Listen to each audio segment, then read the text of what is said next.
Good evening, everyone, to the Fitchburg Planning Board for Tuesday, September 27th. I'm just going to read a brief comment. All meetings of the Fitchburg Planning Board are open to the public. This does not mean that the public participates in all aspects of the meeting. It simply means that the meeting itself, including all discussions and votes, is open for public view. If you wish to address the board regarding a public hearing, please raise your hand and the board will acknowledge at the appropriate time during the hearing. The board will also monitor any participants that are attending virtually for questions at the appropriate time. Virtual attendees are asked to use the raise hand function to be acknowledged. Number 1, state your name and address. 2, approach the center table and either stand or sit. This allows you to be seen and heard clearly by everyone in attendance with the microphones. The Planning Board requests that comments be limited to no more than 5 minutes in the interest of time. Please be advised that FATV is conducting audio and video recording of this meeting for public broadcast, and I ask that anyone in the audience who is recording this meeting to please identify themselves for the record now by stating their name and address. All right. Hearing none, we'll delve right in. Our first item on our agenda are approval not required plans, for which we have a few. Mike, we have, which one is it, Yoon? Yoon is one, yeah. Okay. Doesn't matter which order. All right.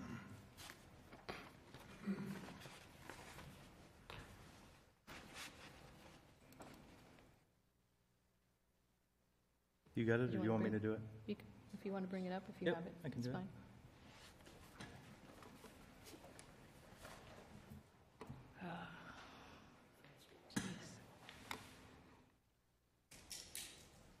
Okay, let's see what.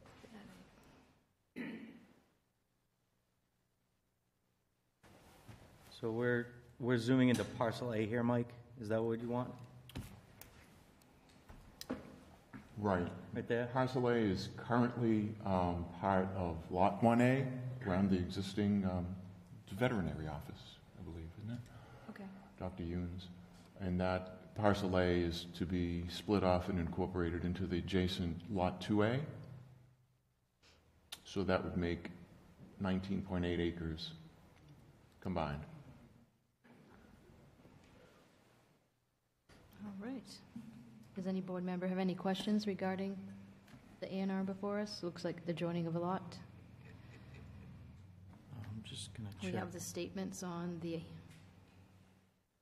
Yep. plan. You have the tax certification, compliance. Okay, On that. I'm good.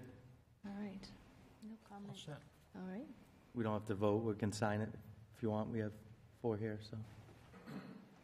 You want me- Yes, we can. Why don't you sign it first, then? Yep. Do you have the pen? That's right, It's up there's there? one right on All there. right. It's easier if you leave it there, then we'll just come up to it.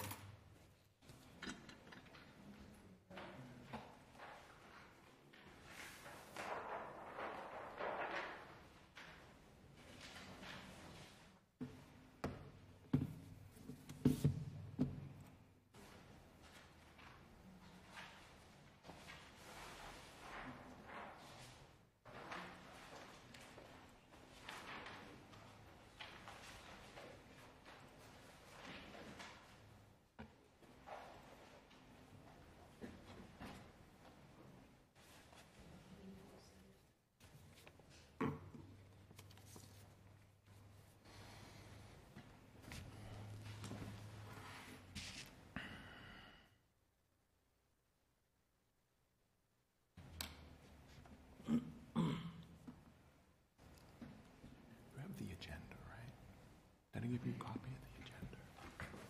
I see Norwood in there twice, Mike. Is it the same one? Okay.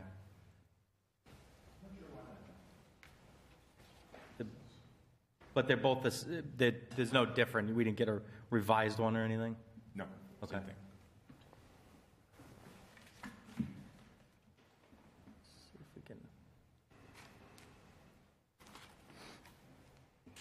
Okay, that's probably the best view we're gonna get. You need one more? Yep.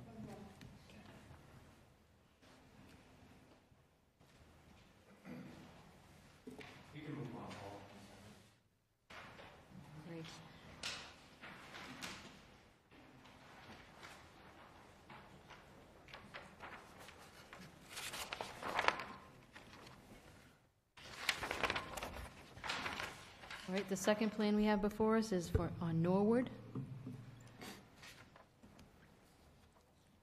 Mike, can you Right, explain? and lots 1 and 2 are combined now, so it's simply splitting off. All right, One for the existing house at 52, and then the other at the corner of Grand Street in Norwood.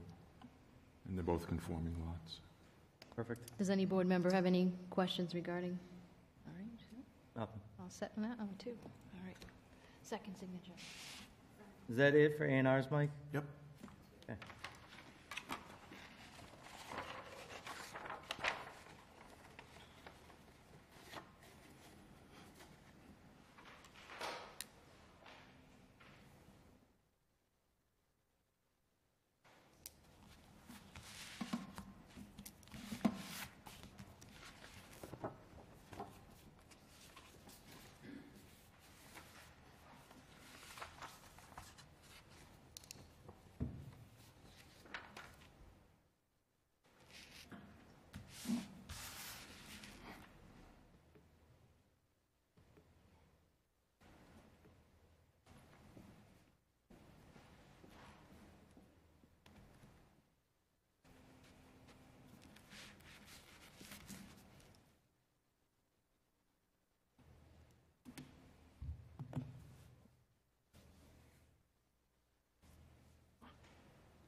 Doing okay?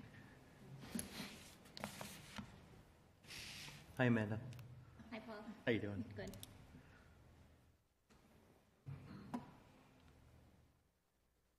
And as a matter of record, we have Lynn Butland remotely, we have Alex remotely, we have Peter present, Paul present, Amanda present, Paula present, Laura present, and Tracy present. Amanda, do you want to sign it? Yeah.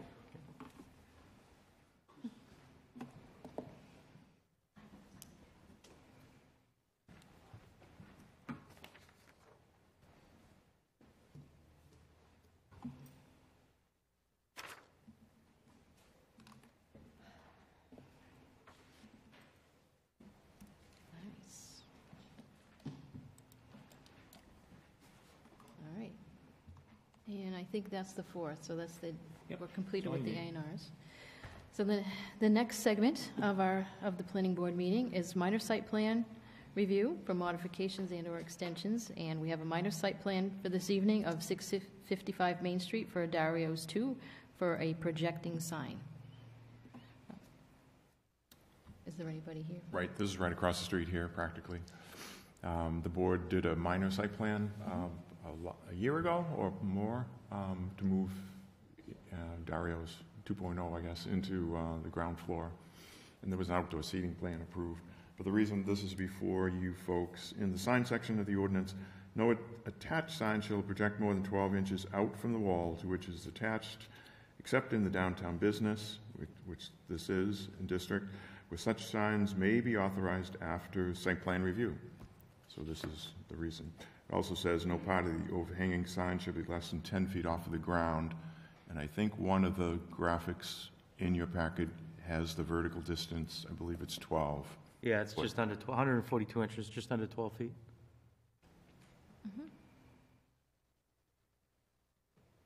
Does any board member have any questions regarding the sign? I think it's a great-looking sign. Right. Yeah, Yep. I love it. Sharp. Make a I motion. agree, it looks really good. Oh, sorry, Alex. I said it, I think it looks really good. Make a motion to approve the minor site plan for 655 Main Street, subject to the elevations and drawings provided. Okay, a motion's been made. Is there a second? Second? With the second, all those in favor say aye. Aye. Aye. Aye. All those opposed? None By opposed. the way, this is Was Arthur Signs work, who's local on Crawford Looks Street. great. Perfect. It's good for this. We'll do roll call when we get to the hearings.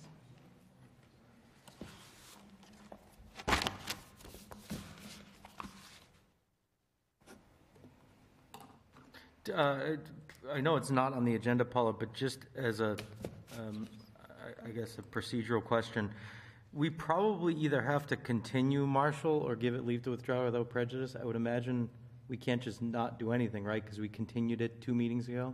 Right, so continuing it until next month. I did talk to Nadal, Antonio, who's taking over the project from the previous applicant who was here back in June, right? Yeah.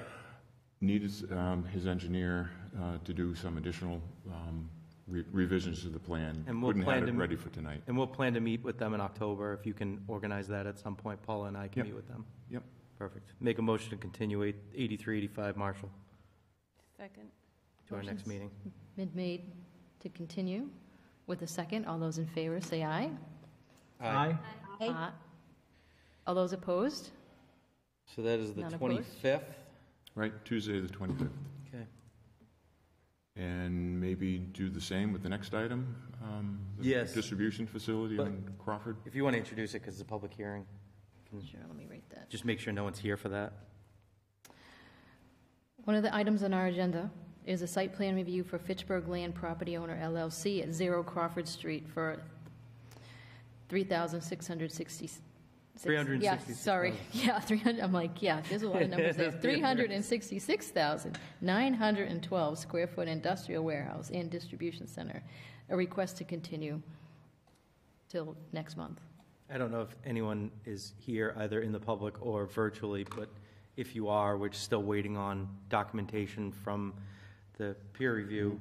Well, the third-party peer review of the applicant's traffic impact study and stormwater analysis has been received. We just had a quick online meeting this morning with the applicant, GFI. They're mulling a few things over, but they're not ready to proceed tonight, and they're not ready to proceed at next Wednesday's Conservation Commission meeting. So both of those were asked to bump out a month. Okay. I'll make a motion to continue to our next meeting. Motion's been made to continue with the second. All those in favor say aye. Aye. Aye. Aye. Aye. All those opposed? None opposed?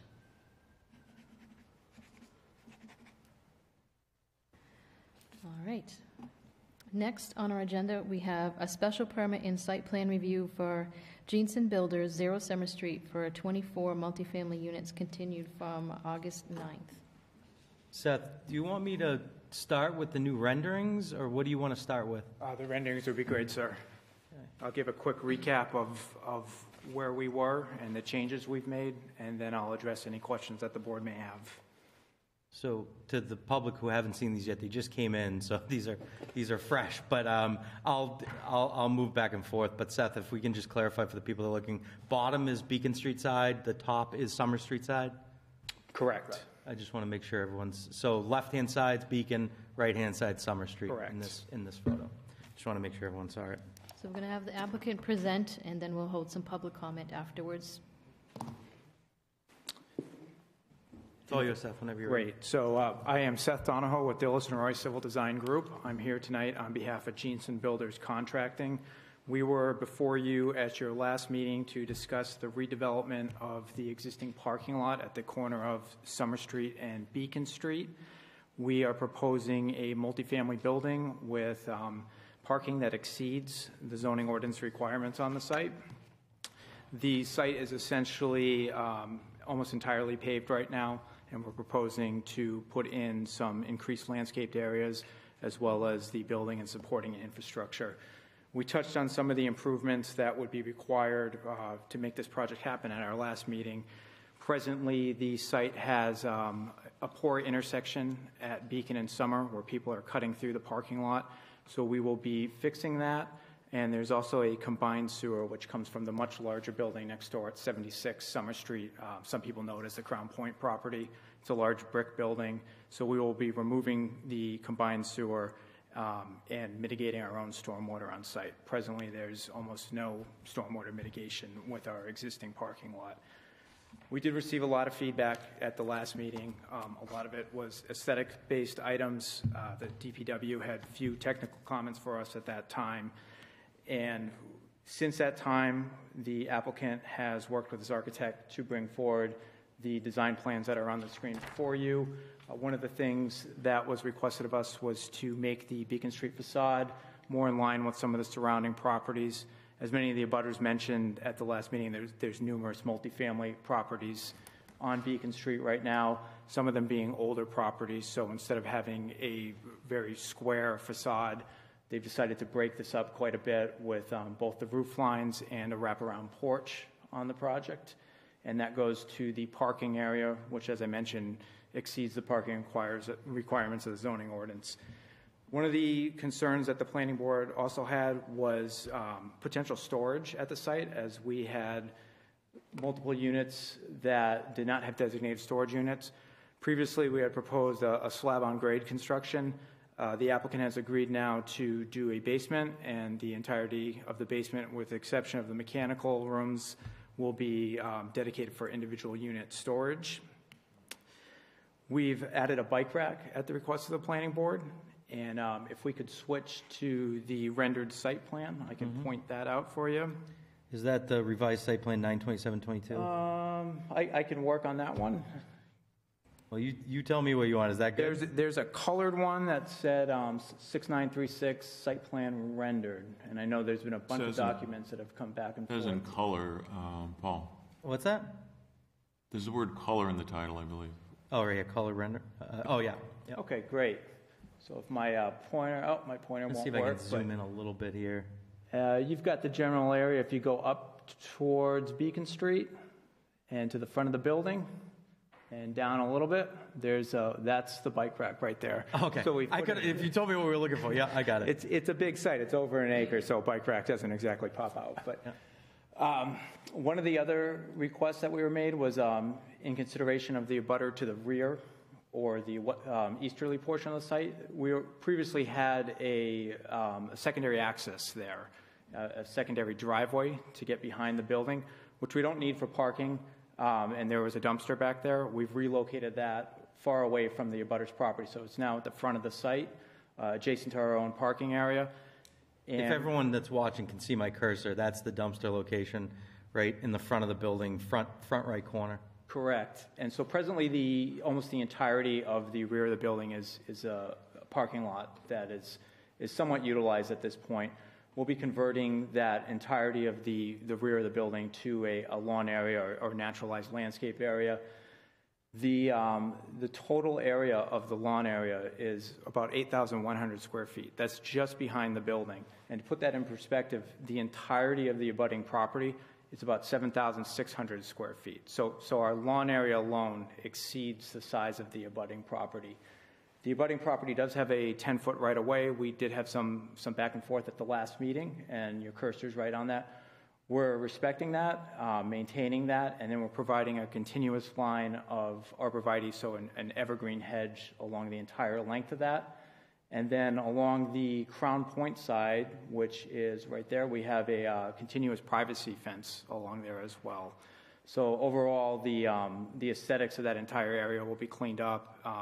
Big increase in green space with that as well. And we're also preserving the existing mature trees at the front of the site, which Summer Street was recently paved. The sidewalk is in very good condition there. And so we will be preserving those trees and enhancing the Beacon Street streetscape with some additional trees. And we've also agreed to install a continuous sidewalk along Beacon Street.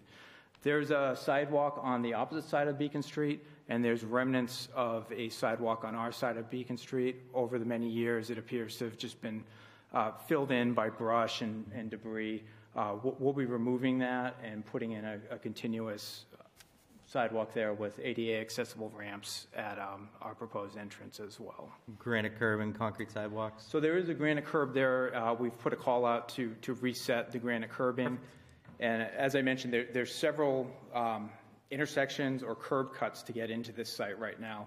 None of them are really in an ideal location, so we will be replacing those with one 24-foot wide access aisle into the site at an increased offset distance from the intersection.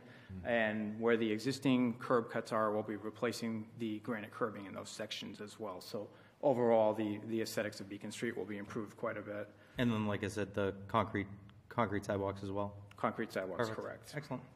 I just wanted to make sure that it carries over the new work that we did on Summer Street, so, Yeah, so MassDOT. in a nutshell, there were very few technical comments on the side of the site plan portion of this. A lot of this was related to aesthetics of the building. So if we can switch back to the rendering of the building. So this site is located in the neighborhood business district. There's a zoning table on many of the plans, but the setback requirements are generally absent for many uses. Multifamily would be an exception of that, where it requires the building to be 50 feet from any abutting structures, and we're exceeding that with this building. It's greater than 50 feet.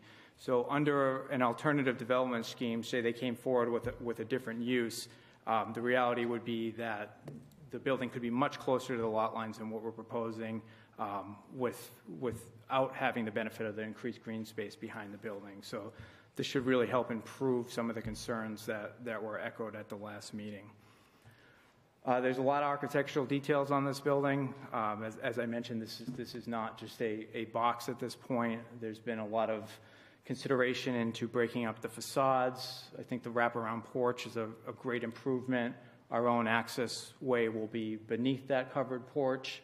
And we have access on the Beacon Street side, and then ADA access will also be provided adjacent to the ADA spaces that we're providing on the site.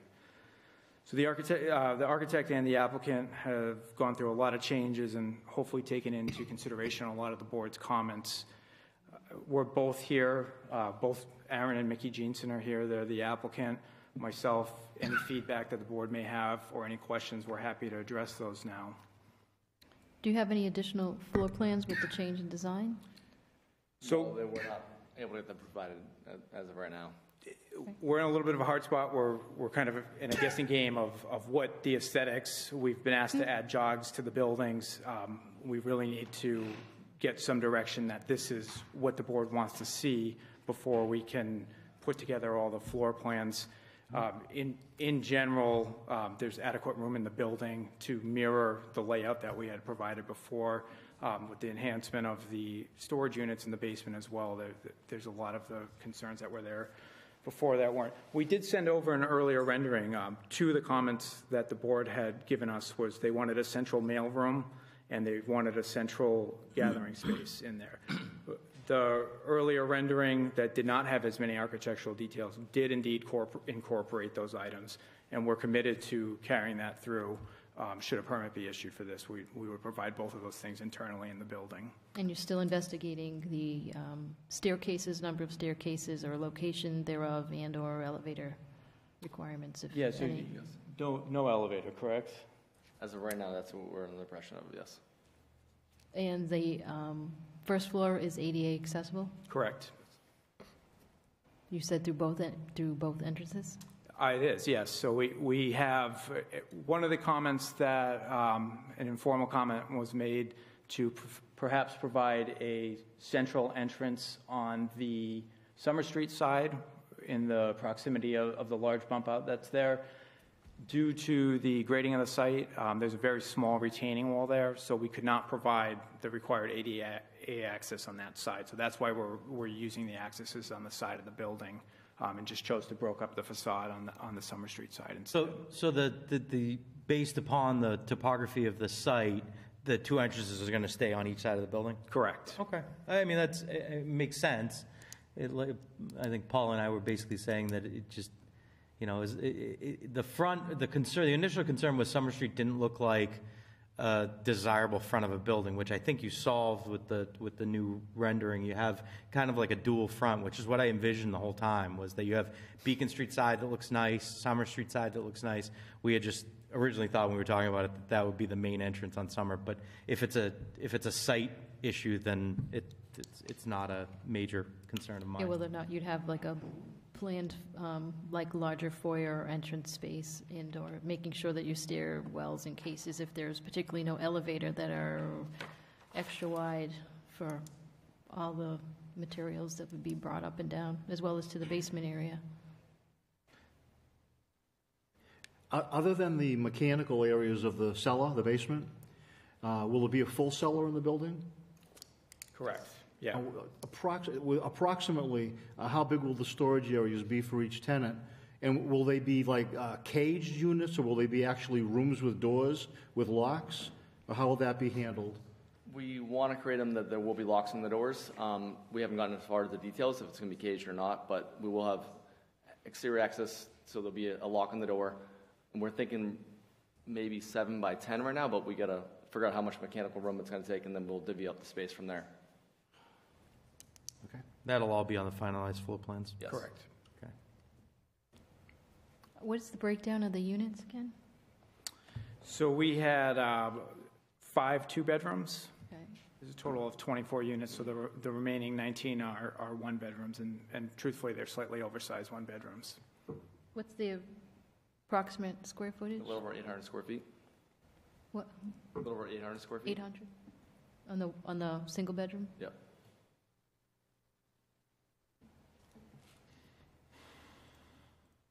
Each unit has its own laundry, or you have a common laundry area? We want to incorporate laundry in each unit. Okay.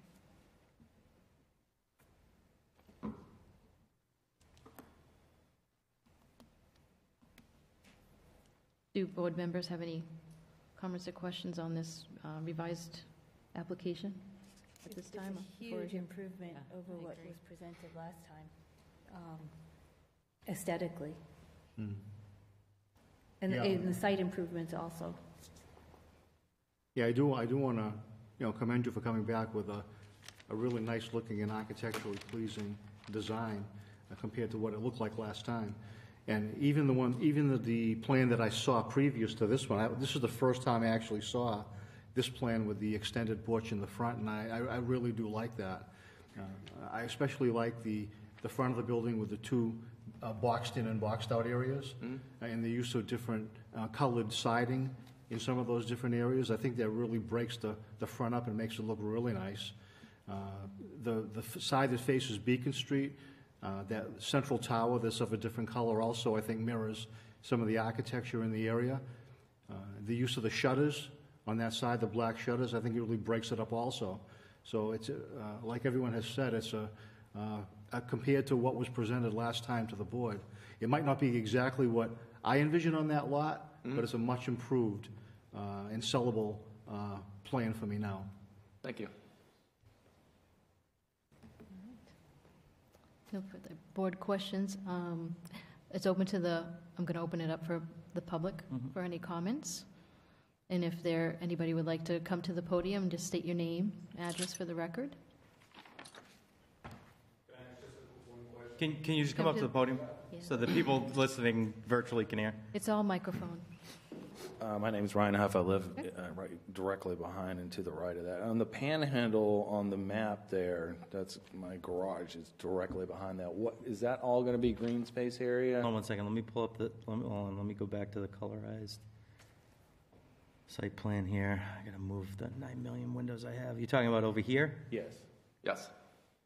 There's trees there. Do those plan to be cut down, or No. you guys are just leaving all that? Plan to keep it all natural, and then whatever pavement we're going to cut out to create more green space, it'll be grass. We had originally discussed, one of the things we discussed last meeting that they actually provided us was in that wing, an area with benches and whatever for the tenants to hang out in. And we basically, Paul and I made the executive decision to tell them just leave it off the plan because my thought was the abutters don't want people behind all the houses. No. So, I certainly so the applicant actually went out of their way to provide what looked like a landscaped area with seating, and we told them to get rid of it. So right now, it's just naturalized grass area, whatever is there now, with a new fence that runs from here to here. That's vinyl decorative? Yes. Yeah, it's privacy Correct. fence? Yeah, if you actually pan down on that screen a little, it's a pretty substantial fence that we're proposing. It's a vinyl fence. You got the whole thing right there. It goes from there to there, right? And is the fence on the opposite side existing already? There is an existing fence on, partially on the abutter's property there, so we'll be respecting that. And then essentially, the fence is going in a portion of the parking lot now that will be converted to a landscape and naturalized area. And then we'll screen it from, not from our own development, but vehicles using the Crown Point development will be screened for both the benefit of our development and the abutters at this point.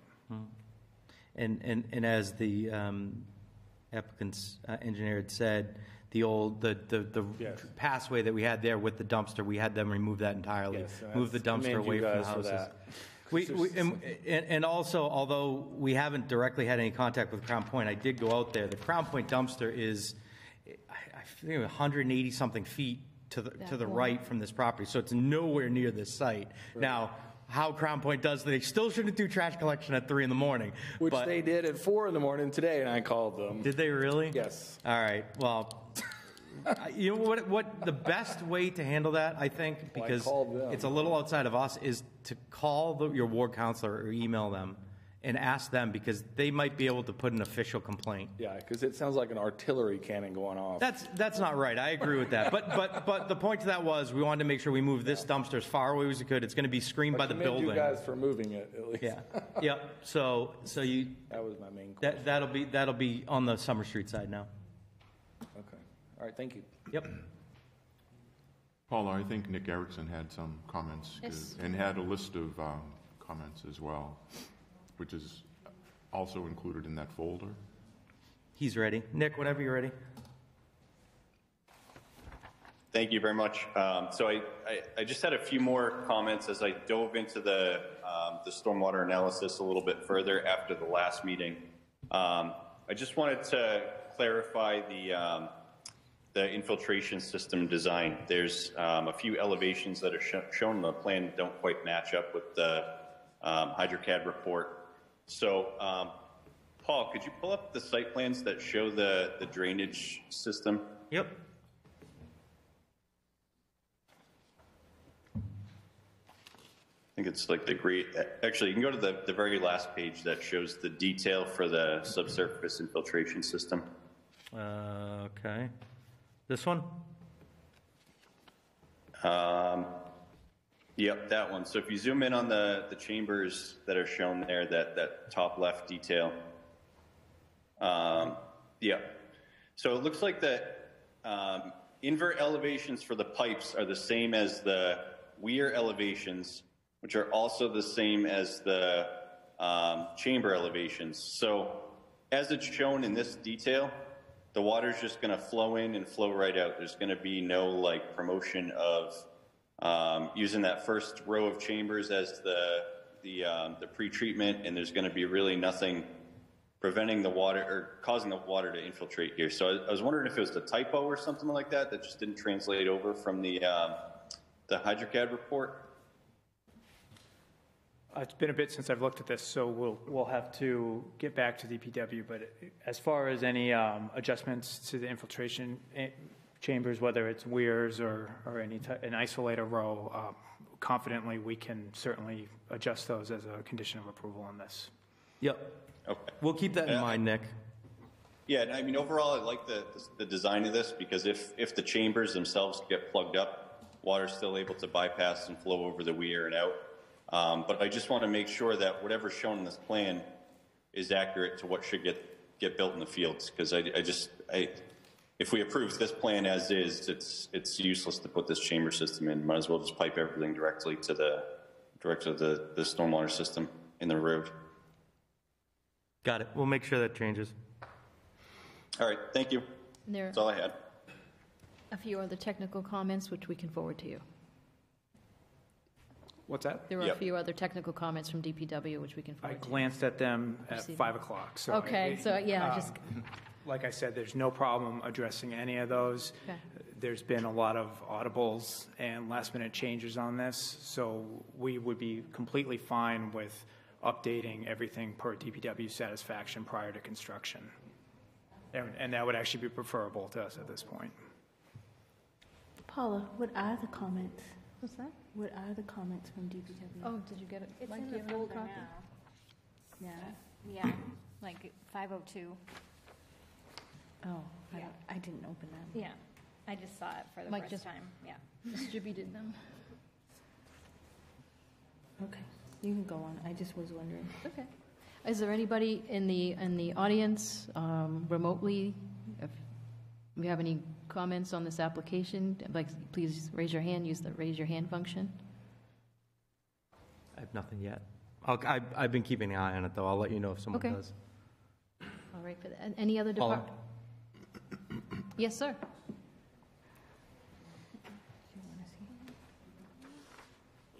Brendan McWilliams, 31 Atlantic Ave. I know that they had discussed clearing up that awkward entrance at the bottom of Beacon and Summer Street. I haven't heard how we're going to improve that, though. And I'm also still concerned as a neighbor, because these gentlemen do not live in town, who's maintaining this property? Who's taking care of it? Who's keeping everything in check? Just to answer that question, because we did talk about that, one of the conditions, if we do get to the point where we're ready to vote, is that the property would have to be professionally managed. So they'd have to have professional management to make sure it's maintained, and, you know, all the permit conditions are kept up, and it doesn't turn into an eyesore. Okay.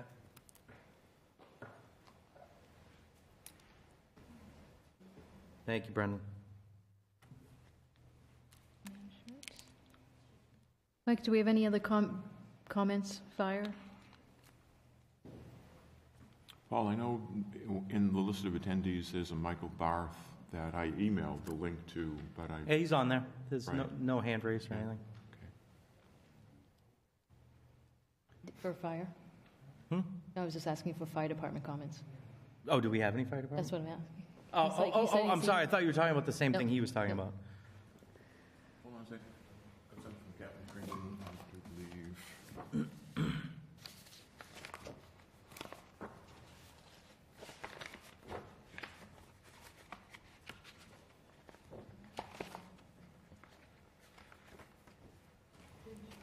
I can find it.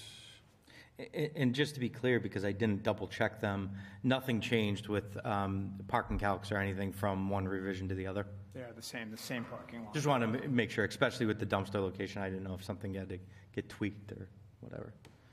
Can you just clarify total number of parking? You're looking at it right on the screen. Yeah, I got it covered by about 1 million Well, windows I here. think 27 is required for the ordinance, Yeah, 31. and we're providing 31. Is that 31 and 2 or 31 with 2 spaces? 31 with 2. Okay.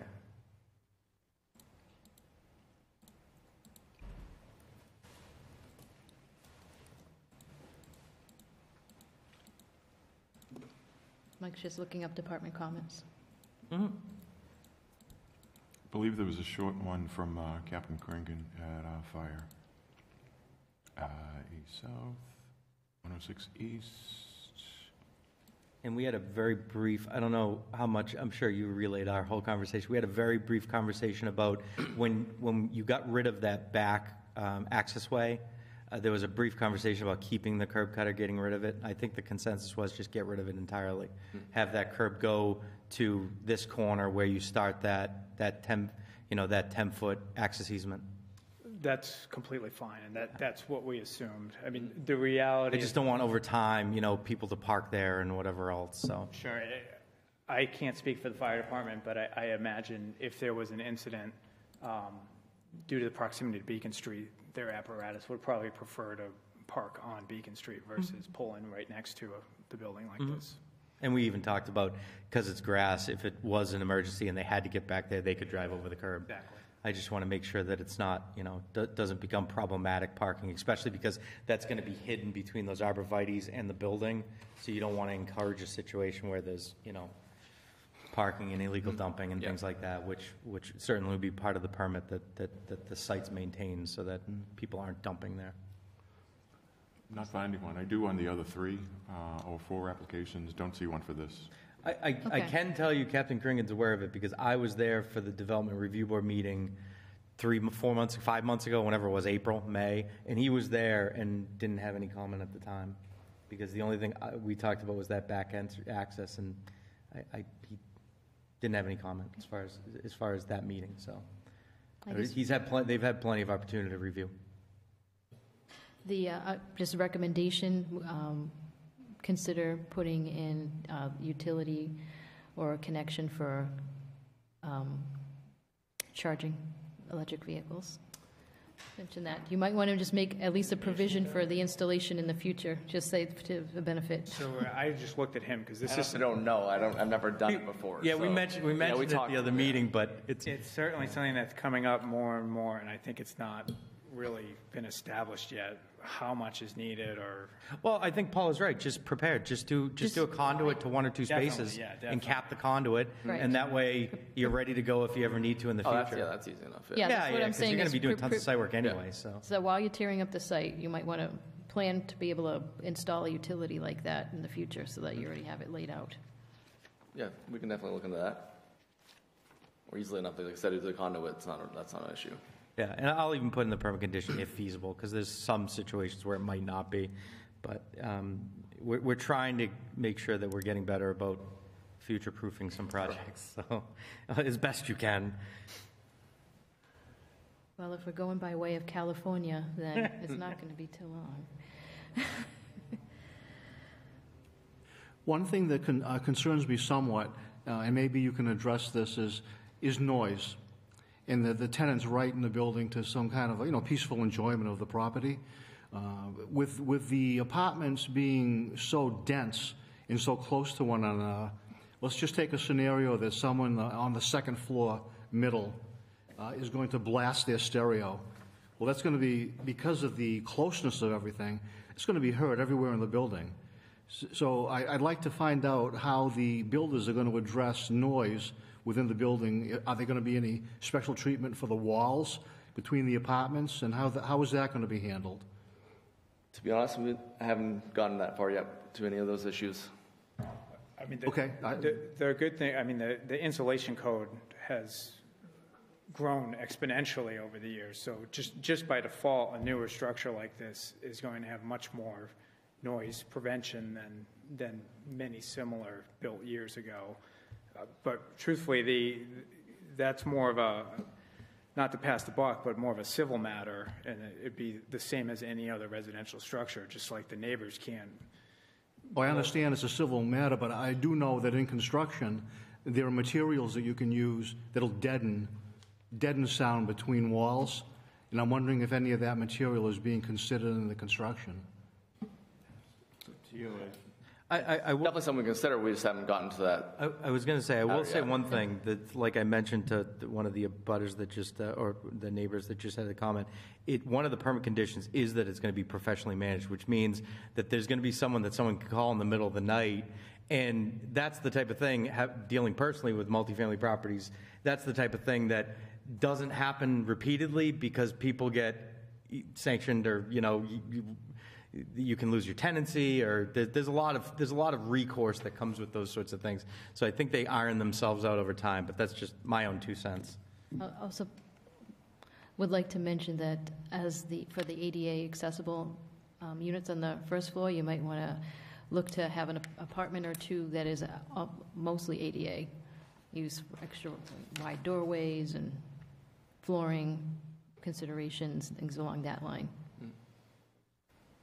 There's a need. There's a need out there for that. So, Have you guys that. thought about setting aside 1 or 2 units to be entirely handicap accessible? Again, I don't think we've gotten to that issue yet. We kind of want to get to where we are. If we're going to be kind of getting approval on this, then I think we can work some of those issues out. But Okay, so my suggestion will be that the permit condition would be that you have at least one ADA accessible unit for handicap accessibility. I agree to that.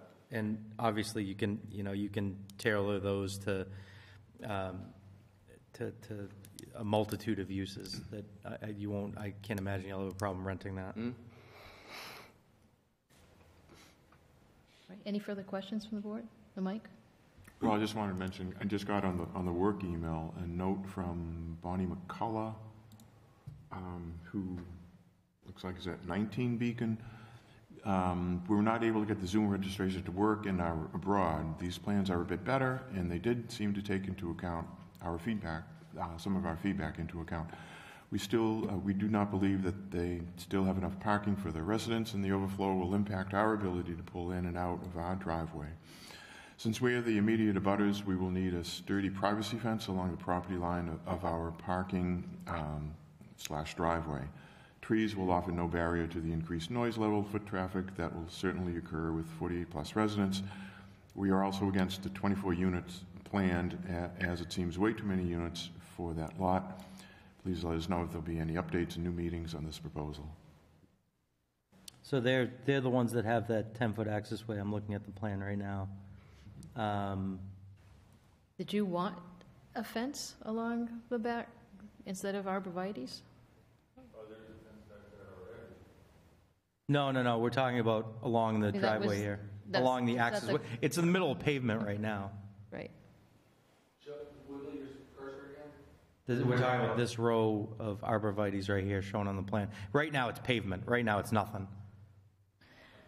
Right. So, It's on the right side, see the little circles? Right there. Yeah, hold on a second. Let me zoom in now that I know what we're talking about here.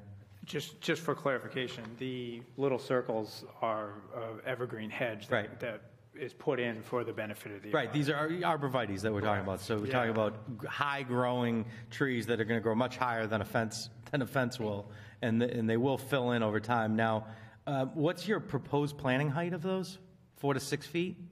4 to 6 feet. So planting height will be 4 to 6 feet. So at planting, they'll be about the height of a fence, maybe a little bit lower depending on the size that they get. But if I remember correctly, they grow, about a foot a year? Yep. Yeah. so would the abutter prefer an actual fence? Oh, I'm over. Yeah, I know you're down here. Oh, he's down further. Oh, okay, I thought. No, we're sorry, talking about we're McCullough, the one that just wrote, who's this abutter right here, was the email that Mike just sent that said they Okay. couldn't be here. So they were saying they wanted a privacy fence. They're the ones that have this 10-foot right-of-way. Okay. So I'm honestly, I'm indifferent. I would say that if it satisfies them and if it satisfies you, I think make it a privacy fence. The risk you run there, Out of the trees, the risk you run. One way or another else, right? Hold on. Yeah, either Everyone stop way. talking. Oh, sorry. The risk you run there with a privacy fence is it's going to be right against that 10-foot right-of-way. So if it gets damaged, it's going to have to keep being repaired, and it's going to have to keep being repaired by you guys.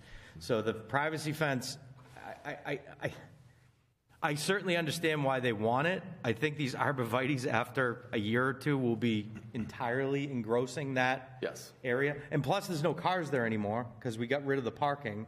So these are going to do a much better job. They're going to grow higher than the fence ever will because the fence can't be more than 6 feet. Snow plowed up against that fence? Yeah, I can't imagine that fence is going to survive right up, because they were saying, and I agree with them, they have a 10-foot right of way. 10 foot's, it's obviously wide enough, but they're going to have to park cars in a line now. Yeah. So people back into it or slide into it during the winter. Those are better for noise, too. Mm-hmm. I think overall, and I also don't know if they know that we got rid of that paved area now too, which would be one of the reasons why they need a fence. Now the fence will only block the back of the building, which again, these will screen it better than a fence will. So Ms. McCullough didn't have access to this plan. yeah, so I mean, Well, if they're going to come back with, they don't want to come back. They want a decision tonight. I understand. They were saying that the interior is not going to change from what we saw the other day because the center can't be an entrance. So up to the board whether or not we have enough information this evening, we close the public hearing, and make any decisions this evening. I have plenty. I'm ready. I'd like to hear, and other board members? Were there any other comments from the departments? Police, fire, police and fire. Any other comments? We didn't get, Okay. asking Mike, we didn't get anything from Okay. fire. Paul mentioned that he was in a development meeting with fire. And the chief was there too, I believe. The police chief. Comments at the time. I have enough information then. I just have one more comment, Paula. If, do we have to set as a condition, if this project is built, that it be built exactly as the rendering is? So, I mean, I'm talking in terms of all the architectural details, the colors of the siding, the total look in general. Is that a condition, or do we just assume? We would make it so that they have to mirror the elevation they provided. That's good. Or come back for changes. Right. I mean, obviously, once they start building it, if they find out that they have to move something a foot here or there, if that changes the look, then they'll have to come back and tell us. Yep. Significantly, right? Yep. It's typically general conformance with what has been submitted. We can stipulate too about even the colors. If they make any changes, they can come back. Conditions. Anything else? Everybody feels like there's enough information? Make a motion to close the public hearing. All right. A motion's been made. Is there a second? Motion with the second. All those in favor of closing the hearing, say aye. Aye. Aye. Aye. All those opposed? All right, discussion? So I think that the applicant has made the necessary changes to make this look like not just a palatable project, but a very nice-looking project if it's built according to the plans. So I agree with Peter. It certainly has to be built according to the elevations, which was a standard condition we make. We'll also have standing conditions about probably 2 years to start, 5 years to finish. Is that what it is, Paula? Traditionally? Yes, we can do. So that we have an end date. That way things don't drag on like some other projects used to in the past.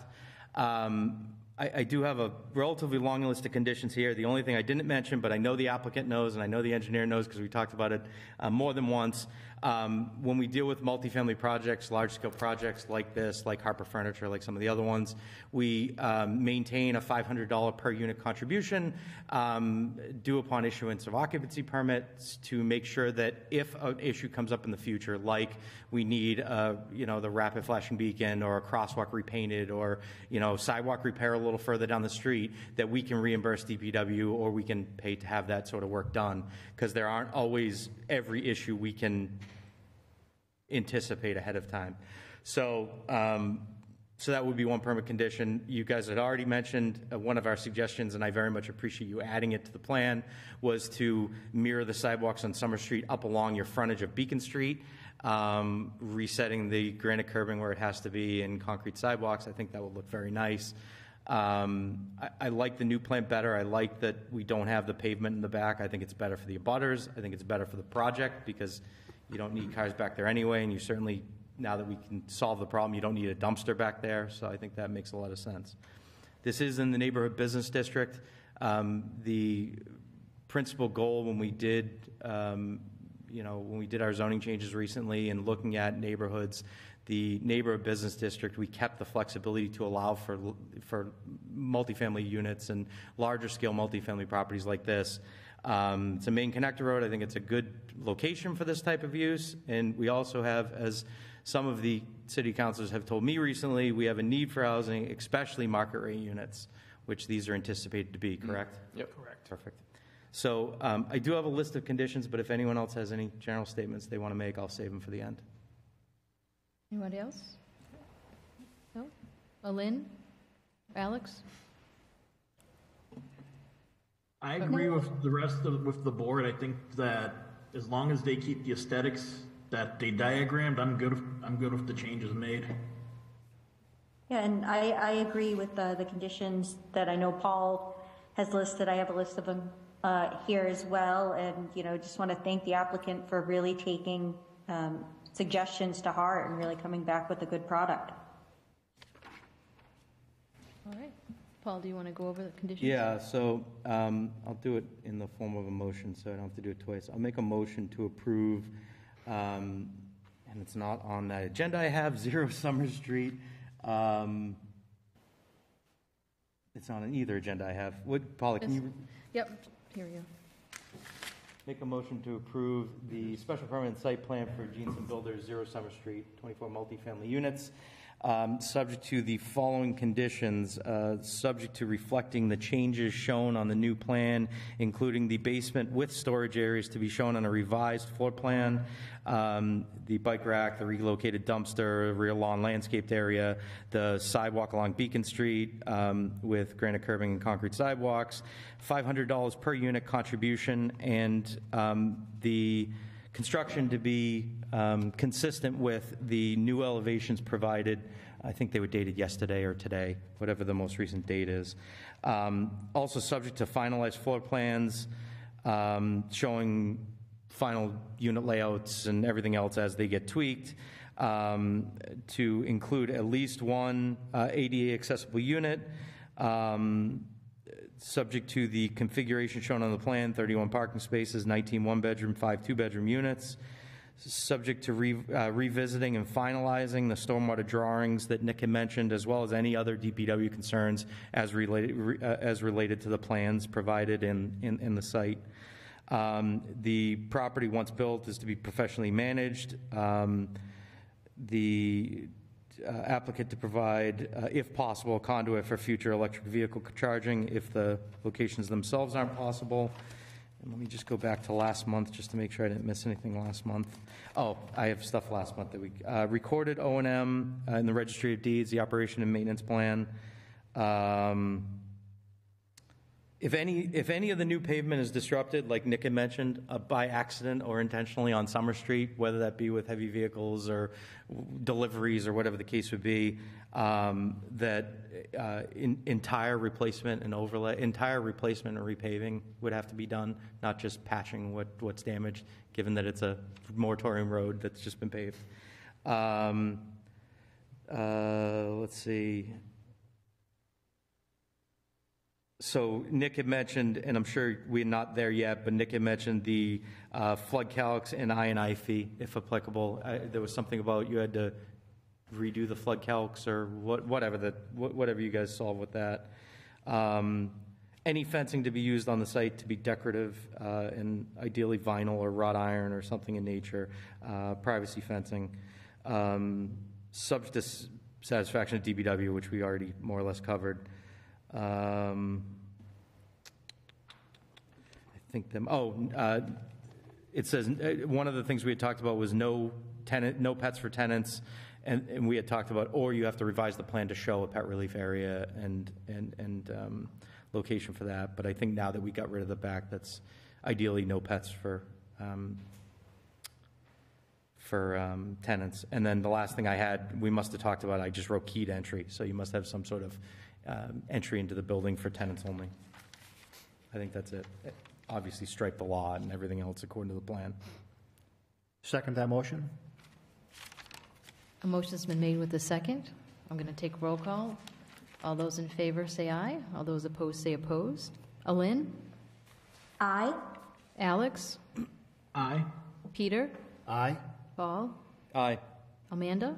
Aye. Paula? Aye. Laura? Aye. All right. Thank you, Thank gentlemen. you, guys. Thank you very much. Thank you for your feedback. Yep. Good luck. Just make sure you get all those revised stuff and everything ironed out. You have to get ironed out with DPW. We will do. Thank you.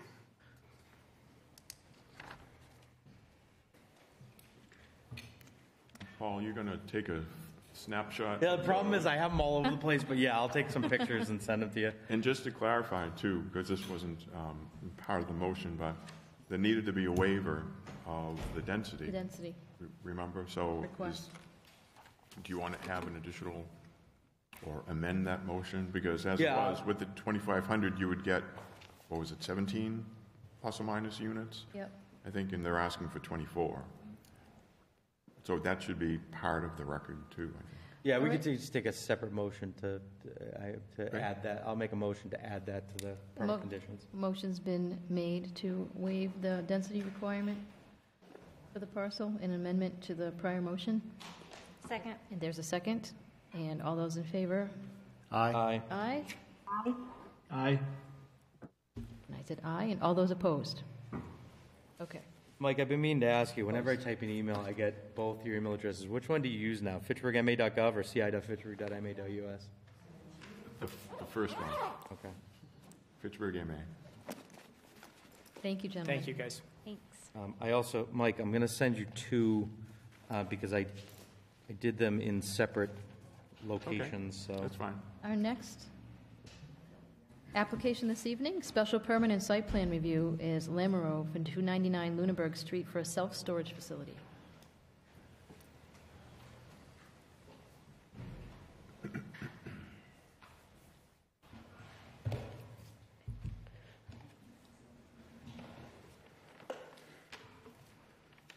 Good evening. Good evening. I'm going to pull up the next.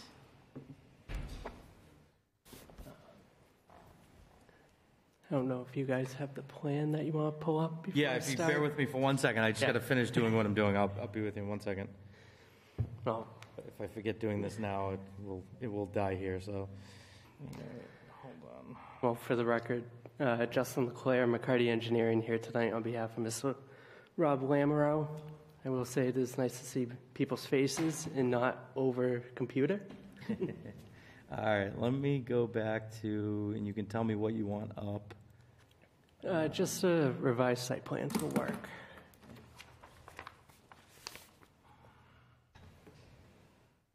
That one? Go down. Yeah, we'll work with this one.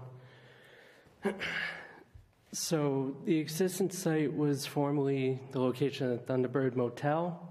It was demolished back in 2004, 2005. Since then, it's remained vacant and has been used by Ron Bouchard's car dealership across the street for storage of vehicles. The applicant's proposing two self-storage facilities, one of them being a 23,000 square foot climate-controlled facility, which is the large square located in the center of the plan, and a 3,600 square foot, so it's the climate-controlled facility, and then off to the right is a 3,600 cold storage facility. Access will be provided through the existing curb cuts shown off of Lunenburg Street. So the one that Paul's on right now will be a two-way that you'll drive in. You'll go to the proposed security access gate, which at the point where he is now, it'll turn into a one-way only. So you'll drive into the facility, enter your keypad code into the security gate, and then have access within the facility. You'll drive around the back and exit out the other side, which will have an additional security gate located at the front left corner of the climate-controlled. Further back. Paul, back up a little this bit one. more. Yep. So that is the proposed second security gate. The existing gate there shown on the plan will be removed as part of the demo in construction of the site. Curb cuts are being maintained close to what is there now. We're actually reducing them a little bit, so it'll be better for traffic flow. In addition, we're proposing 8 parking spaces located in the front of the facility, 2 of them being accessible and 1 of them being van accessible. We're also proposing a stone laydown area within the security fence that will be used mainly for snow storage. As part of the zone requirements for self-storage, we're required to have approximately 27, 28 parking spaces. Realistically, there's no more than 4 vehicles during the peak of use of the self-storage facility. So within that stone area, we're showing reserved spaces on the left-hand side. So with the 8 in front and 24 shown in the stone area, we do exceed, but we're asking for a waiver for those additional 24 parking spaces. We did receive, we did receive comments from DPW and engineering, and the majority of the comments have been addressed. The only outstanding things is to just verify with MassDOT the revised curb cuts, and also verify with MassDOT the 24-inch drain line that we're connecting to on the left-hand side property for our drainage. Mr. Erickson did not have any concerns regarding the proposed drainage analysis and treatment. That's on the next page. Hold on a second.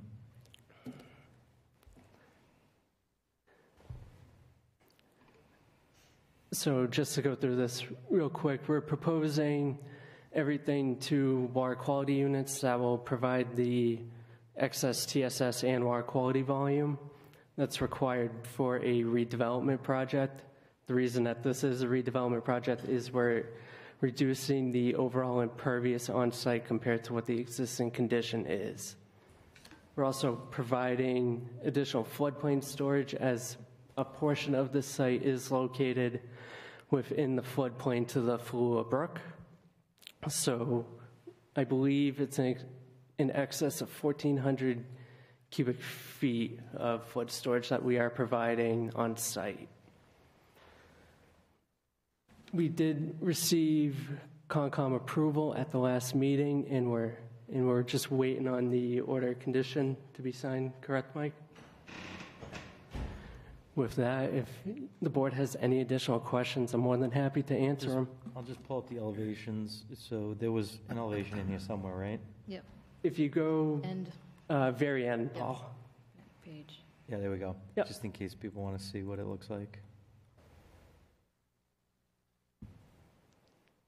Okay.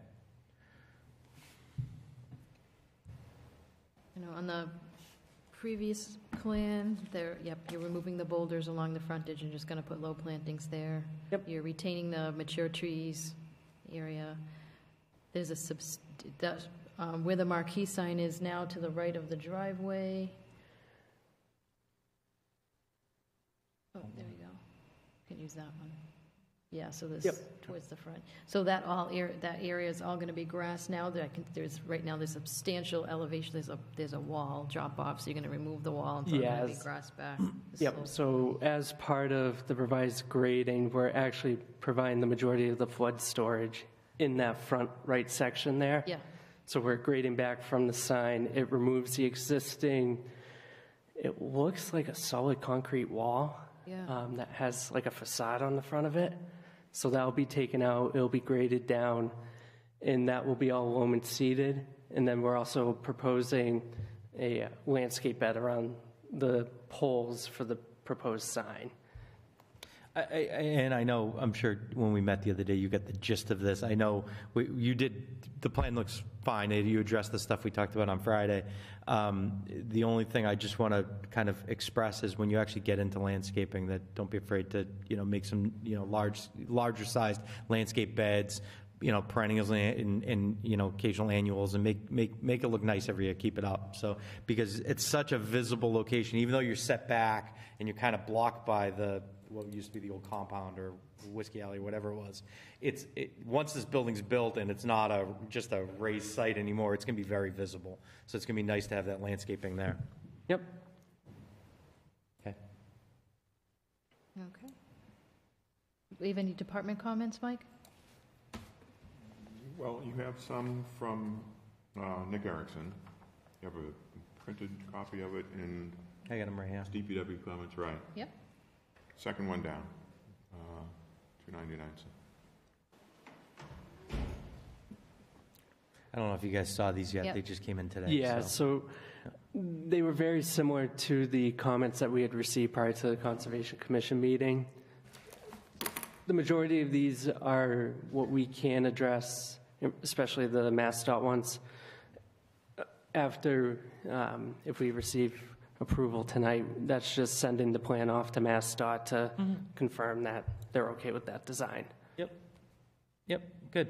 Other things of the O&M plan and LTPP should be recorded with the Registry of Deeds. Yep.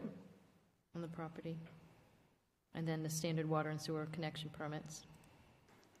Yeah, and that'll be all taken care of, obviously, during the construction process. For that, and we'll forward along any of the additional comments. That. Right, you have those, Justin. Which ones? The ones that the ones that were sent to you like at 5. Yes, and the ones on the screen there. Yes, I did see those, and then I did see the one additional one. Ms. Erickson just confirming that the calculations for the floodplain storage were adequate. Nick, do you have any additional comments?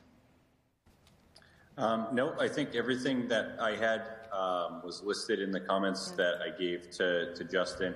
The ones that I provided most recently are the exact same as the comments that I provided for Conservation Commission, with the only difference being that I just went through the cut-fill calcs and just verified that they were adequate. So I wanted to add a comment to reflect that. Okay.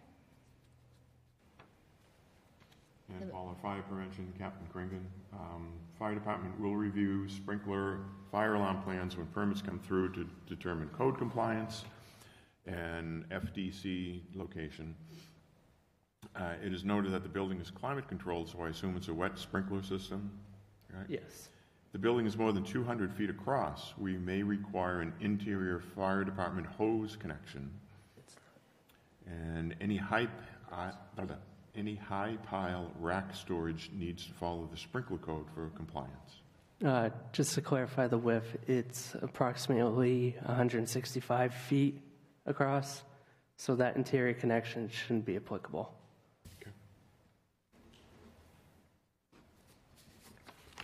And the rack storage, I think that's been a concern, say, at a cultivation facility, because the racks are movable, and that has a potential for interfering with the sprinkler heads. But is that the case here?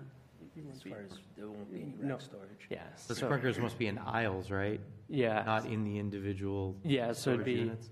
in the aisles, but Mr. Lamoureux is not proposing a rack storage within the units.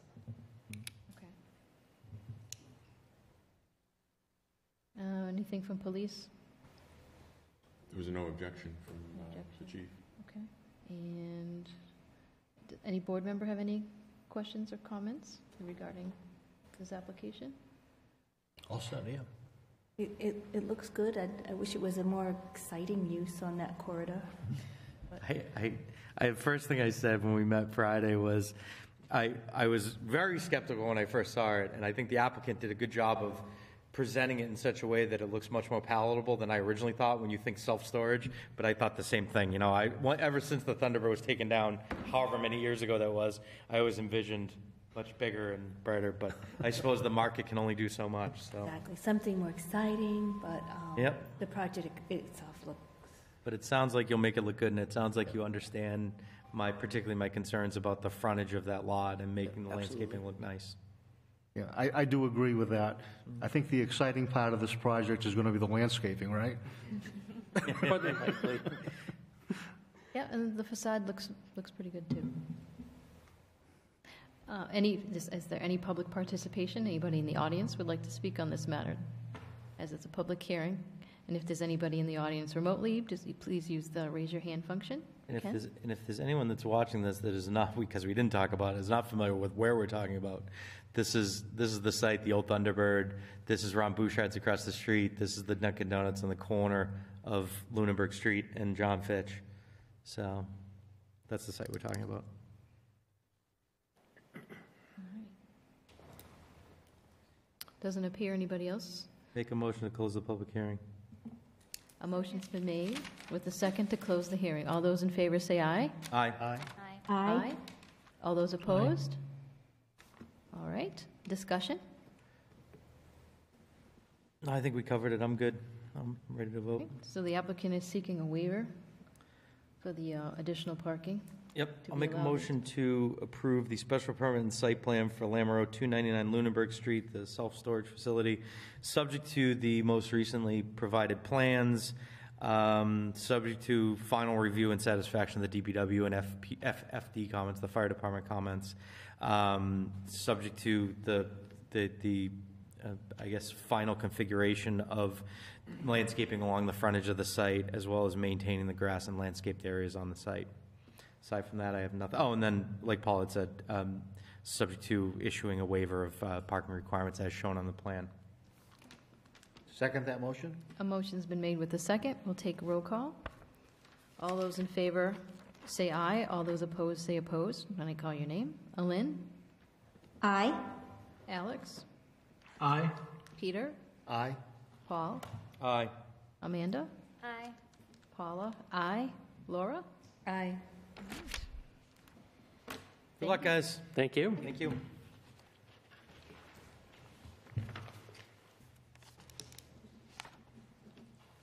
Okay.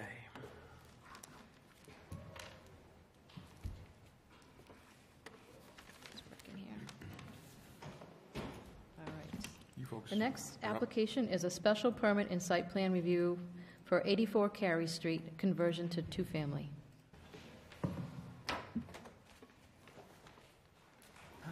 Let's see what we're going to put up here. The plot plan probably is going to be the best thing to see. Good evening. Okay, how are you? Good, how are you? Good, thank you. Whenever you're ready. So good evening. Clipperson and I were here from 84 Carrick Street from Saugus, Mass. And we're proposing a two-unit family at 84 Carey Street. So for the outside, we're putting a new vinyl siding. And for the landing, both landing, we're putting a new landing for the front and the side. And for the parking, we're putting 5 parking. On the plan there is 4, but we're going to add 1 additional parking. Also pave the back of the house and the rear side of the house as well. On the back landing is going to be a walkway. There is no walkway at the current property. In front of the house, we'll do a nice landscaping there as well. We're going to add on a shutter, keep the shutter the way it is, new shutter, new landing roof. And interior, we're keeping the same layout, 2-bedroom first unit, 2-bedroom second unit. Two bedrooms? Yes, two bedroom. Everything's going to be new inside, update to the City of Fitchburg code with the electrical and plumbing. In trash? Trash, The yes. receptacles will be kept where? The trash is going to be on the back of the house. We have a area there. Right now it's not like 100% paving, but it's like 5 by 5, but we can create a moist space to keep the trash barrels like at least 5 feet, 10 feet far from the house. I got to tell you guys, we met you on Friday and we told you to show that stuff on the plan. I don't see it on the plan. The 5th parking space in particular, we said if you want to do 5, you got to show it on the plan. Yeah, we did call Bay State, but there's no one. I know. I told you if you want, write it in.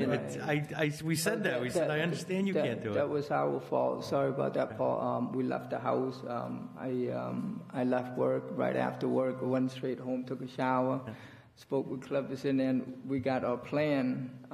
We at home and. We were going to meet right up because Clipperson, he was working as well, and that was our fault. Well, the only reason why I say that is what we're doing today is we're approving a site plan. And if we approve a plan that differs from, if we say today we approve this plan, you can only do the 4 parking spaces. I want to give you the so maybe we can just, you can draw, you got a plan with you?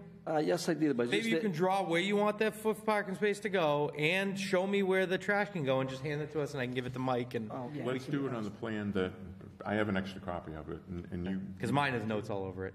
I just want to make sure that we're all on the same page with what they want to do. It's relatively small scale, so we don't usually do things on the fly like this, but you have the 4 parking spaces. The gist of this was they wanted to add a 5th parking space in case one of their tenants needs an extra space. And Paula and I had said, just show it on the plan. It's not a problem, just show it on the plan. So that and the trash are just 2 things. We just want to show where it is. I did visit the site last week. So it can use definitely some re-siding, which they said they would do with in keeping with the shutters. There's neighborhood business district, why they're here, and it was also it was already formerly a 2-family. So they're kind of reestablishing a 2-family, 2 bedrooms. I didn't get a chance to drive by. Did you take any pictures? Does Did it on look my phone. anything look like the Google Yes. map? Yes. Pictures? Okay. So I can actually tell you what, I will show you the MLS photo because it was just listed recently. And can show you. Well, I saw the Google, if it looks like that, then. Thank you. Well, this one's up to date because it was just listed. This is a flat, so we can like pave in here Oh, it's and cedar? add Okay. one, we can like more parking. I know. So Amanda, Yeah. if you look up there. Oh, thanks. Yep. This is- That's it. Is it? So these are interior photos too. You'll get a good feel for kind of what Oh, they that's have. what my cellar looks like. Yeah, so there's a lot of work that they inherited that's part of the reason why this is going on. So that's the one of the frontage, they said, going to replace it, put new windows in, keep the shutters, replace the landings and the porches. That's the front? That's the old Leominster Road side. This is the Carey Street side. So this is Carey Street right here. So the parking area is to the right of this, where you see that porch there on the side, this porch over here. That's like the landing. So the left side of this is Carey Street. The right side of this is Old Leominster Road. Okay, I see. So it's kind of like the road splits the house, kind of. Right here, yeah. You can see it better there. This is Route 12. Yep. And then Old Leominster Road comes up this way, and Carey Street comes up this way. Oh, I like that. Thank you.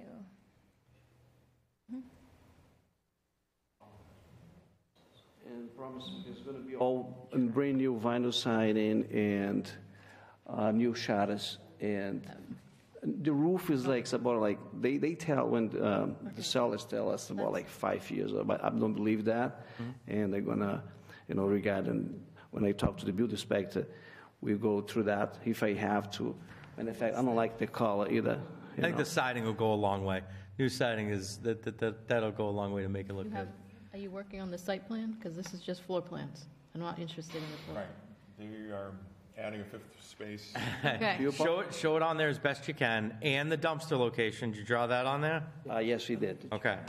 And then give it to Paula, and we can. Sorry about that. No. I'm saying this for your benefit because like I You don't said, want to we have to could come back again. exactly, and we could approve it this way, and then you do 4 spaces. But if you could fit 5, I say go for it. Appreciate it. Let's see. I'm trying to figure out, all right, so the trash are going over here. Right. On the left. Okay, And then 1, 2, 3, 4, an additional fifth, 9 by 18. okay. So that trash you were talking about is on this side over here. So this is the old Leominster Road side. Yes. This is the back of the building. Let's see. Right. So you're talking about on the other side of this No, porch? the other side, that's where you point, Okay. yeah. So on the Carey Street side, you have that concrete platform that comes out, the asphalt platform that comes out, shows on your site plan. Let me pull it up, hold on. Please.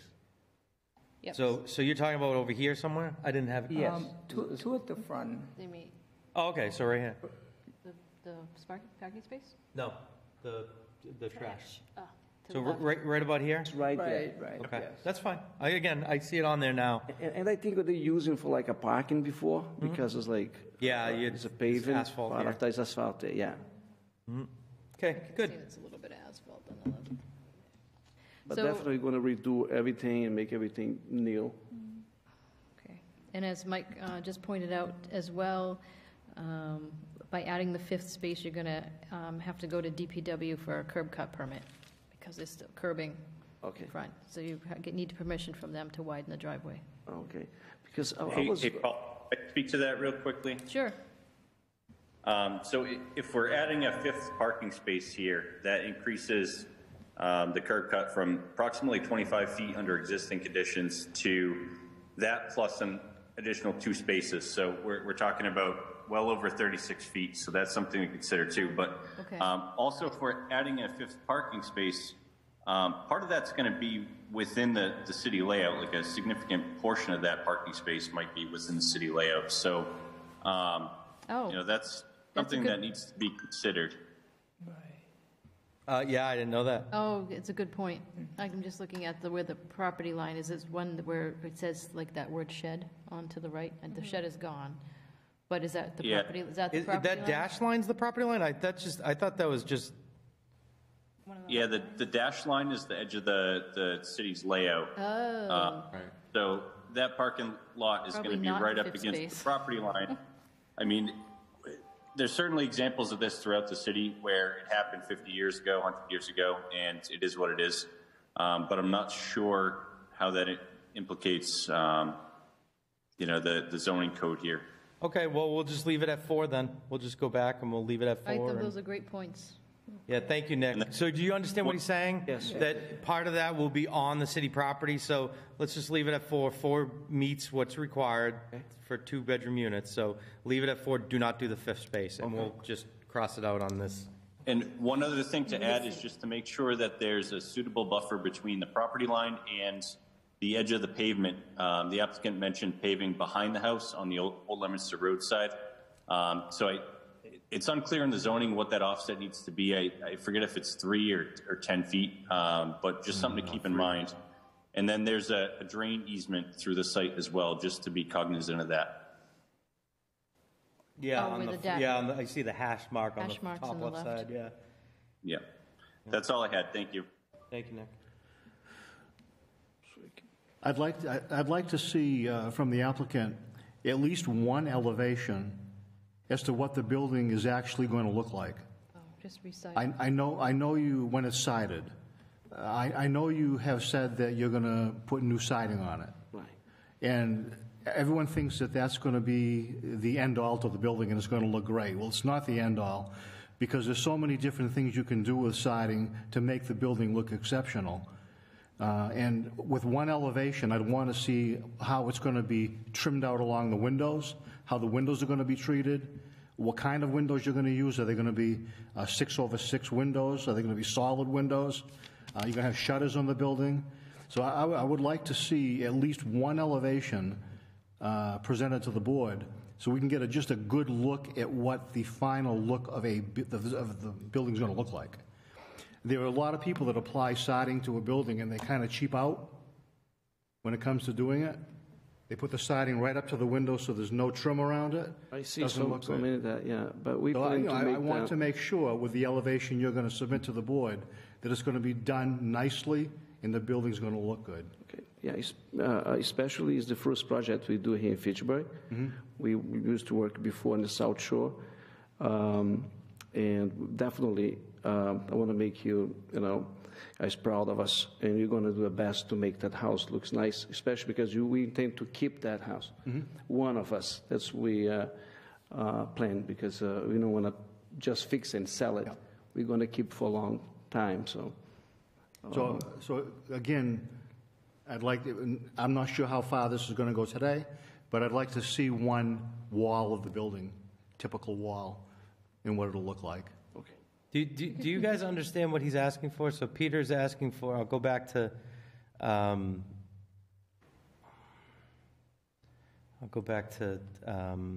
Summer Street just because, now obviously this is much bigger, but that's an elevation. He wants to know what it's going to look like.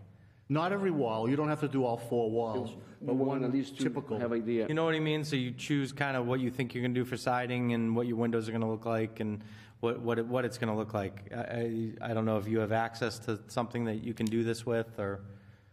Honestly, everything is new for us, but definitely we can, work on that. My cousin, he's the contractor, the general contractor, is going to do all the work for us, so I'm pretty sure he's familiar with everything. I know some of the lumber stores do that too with the siding materials and stuff. They can show it on the. Oh, okay. So. And that's what we plan to do. Just do our best and make the building beautiful with the border, the windows. Now you guys are telling us you've done quite a few multifamily properties in the past. Oh, we did, but the most house we did is like in Fall River. Yep. We did about like six houses already together, but was like completely different because most time we just painted. Yeah. And What brought you all the way up here? Few of those. Honestly, I was doing some work in here. Yeah. Well, I'm a painter, so I was working the area, and I really like it. Yeah. And I said, why not invest? Matter of fact, I own other property here myself, and so I really like to. Excellent. Especially the university, to I know its potential, and I love it. I love the area. I'm here. I live in Saugus, about an hour drive from here. I'm here every day. Good. So, as Peter mentioned, so when you do the the elevation. He wants to also know, would the board like to know, like the window configuration, so it's not just 1/1. Like, I think in some of the pictures, that I had taken, some of them were like 6/1 or 9/9, so that you have some type of relief in the window, so it's not just. You know what that means, right? The Yeah. panes, like this one I'm pointing out right now. Speak to the windows, because the building inspector was there with us, and we look in the house, the whole entire of the house, and he say the second floor windows are brand new, Yeah. and he say we can keep that second floor. The first floor, we're going to replace all of that definitely. But Just make sure they all match if you're keeping windows. Yeah, there's 9/9 on the second floor, and there's, at least the side, the main entrance on the side is 6/1.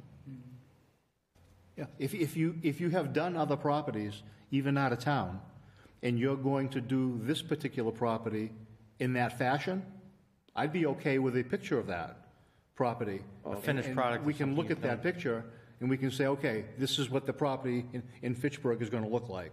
Then we can point to certain things on that picture that we would like. Oh, okay. I have a few photos here. Perfect. Paul, there's a couple of other properties I'm just finding on the city's assessors, owned by Cleberson. In Fitchburg? He Yep. was just saying this is the first one they're doing in Fitchburg. No, the other ones I bought, I just like painted. It was like Were there any that you people did lived exterior here work to before. in Fitchburg? Just painted. Just painted. Oh, okay. Just All right. painted. A couple in the patch on Um, 3rd Street, Middle Street Lane. Right.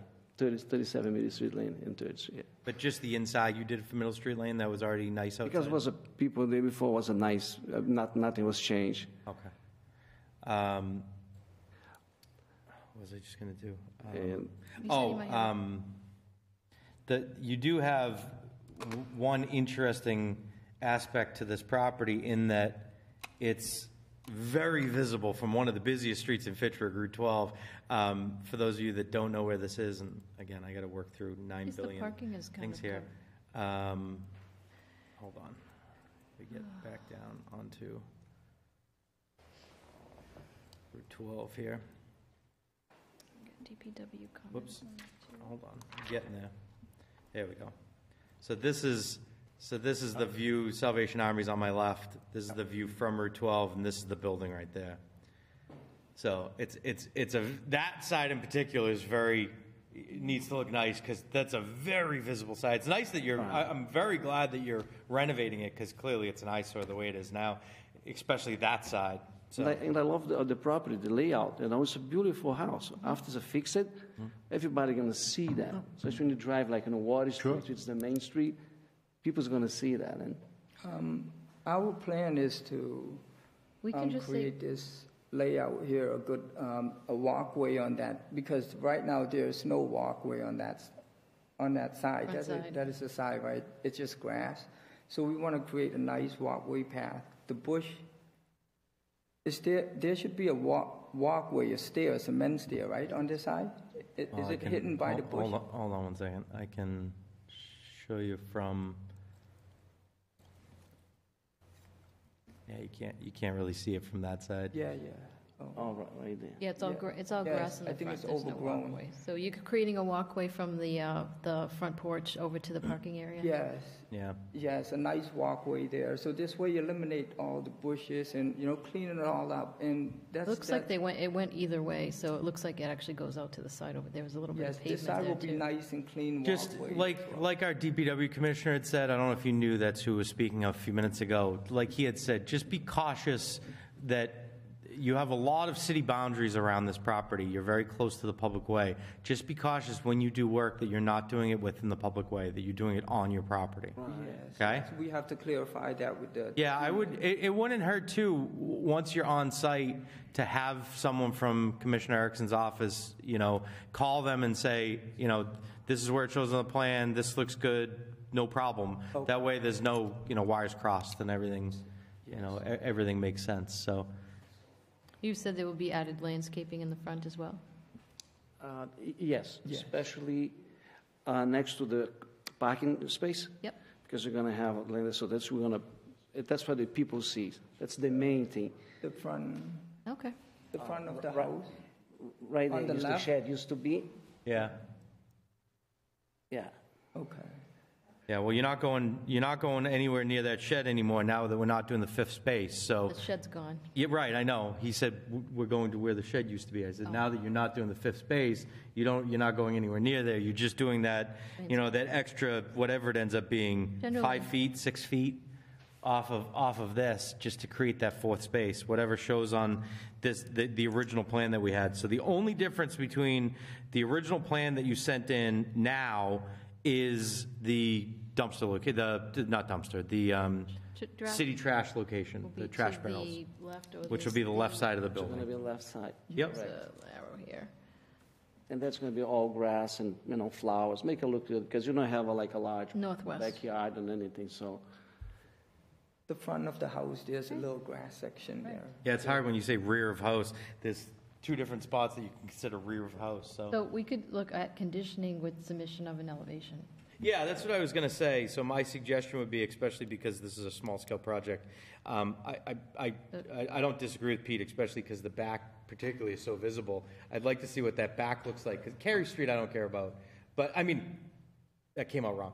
Cary Street's not the most important side. That Water Street side is. So if you just want to show us what that Water Street side's going to look like, because everyone's going to see that, that would be Right. nice. So I would say subject to providing exterior elevation, can't wait to showing start. siding and any exterior design or windows or ornamentation or however you're changing that side to make it look, just show us So- what it's going to look like. So submit a picture or diagram to our planning office, Mike O'Hara, and do that before you pull a building permit. Okay, I do that. Okay. I do have a few photos. I know you guys. If you want to hand it to Peter and he can go through them, I'm curious to see them too, but he asked first, so. While we're I doing can't wait that, to start the project. Public comment? What's that? I can't wait to start this project. Yeah, like I said, it's, seeing that from Route 12, I'm excited about seeing that side finished. I think that'll make a big difference, and Is it'll there- look very nice. Any public comment regarding this application, either here or remotely? If anyone is there remotely, if you want to use the raise your hand function. That's painted too. I get nothing online. And Mike, do you have any comments from departments? And thank you, Nick, for your, There was only one from Commissioner Erickson, which is basically what you said. yep. I usually catch that too, and I just didn't. The driveway width.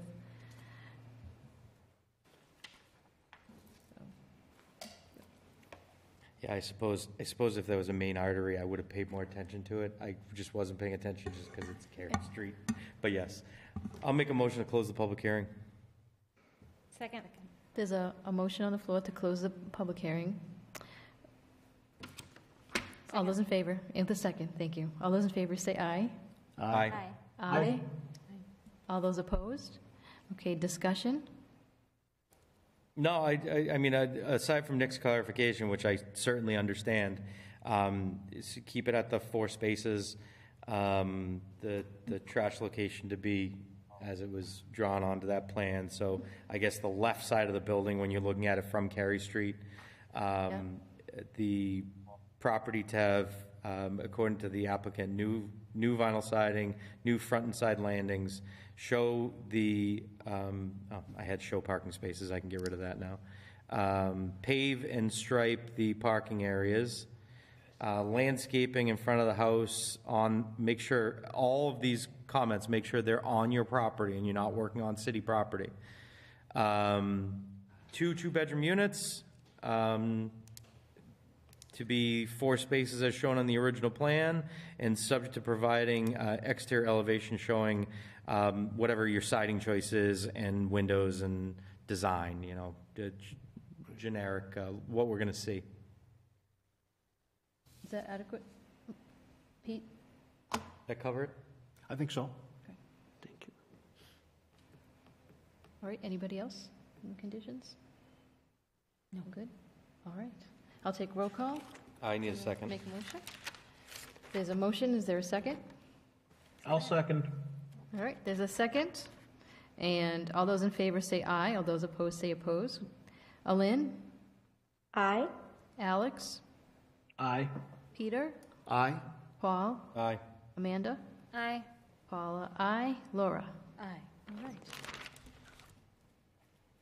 So before you start anything, all you have to do is just show us what one side of the building's gonna look like. Like I said, choose that Water Street side, in my opinion, and just show us what it's gonna look like. Okay. Thank you, guys. Thank you. You welcome. And remember, don't do that fifth parking space. No. Okay. Good. All right. Sorry. Next before us this evening, we have a special permit and site plan review for Lorigan at 106 East Street for a three-family. I'm getting tongue-tied here. 106 East Street. All right. Bill, what would you like up for drawings? We can start with the site plan, I guess, the colored site plan. All right, let's see. This one, yes, right? That's not the latest. Okay. Let me see what I have here then. It was after our Friday meeting that I went back and changed a couple things because you. This one right here, right?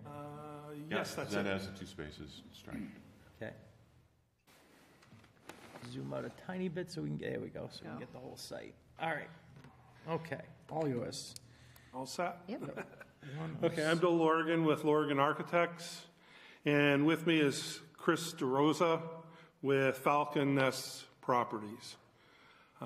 He's developed many properties in the city of Fitchburg, ranging from about this size and maybe a little bit bigger. So we can start talking about this site. The existing site right now doesn't have any structures on it. It has remnants of an old building that was torn down, and the site's completely overgrown right now. And it's really kind of like, it's really detrimental for the neighborhood. Things are going on in there. I've visited the site 2 or 3 different times, and I've seen kids going in and out of the site. And once they go past that property line, you can't tell what anybody's doing. So, number one, I think this development would essentially really help the neighborhood in that case. Also, this property was already permitted for about a 3-unit. Yep.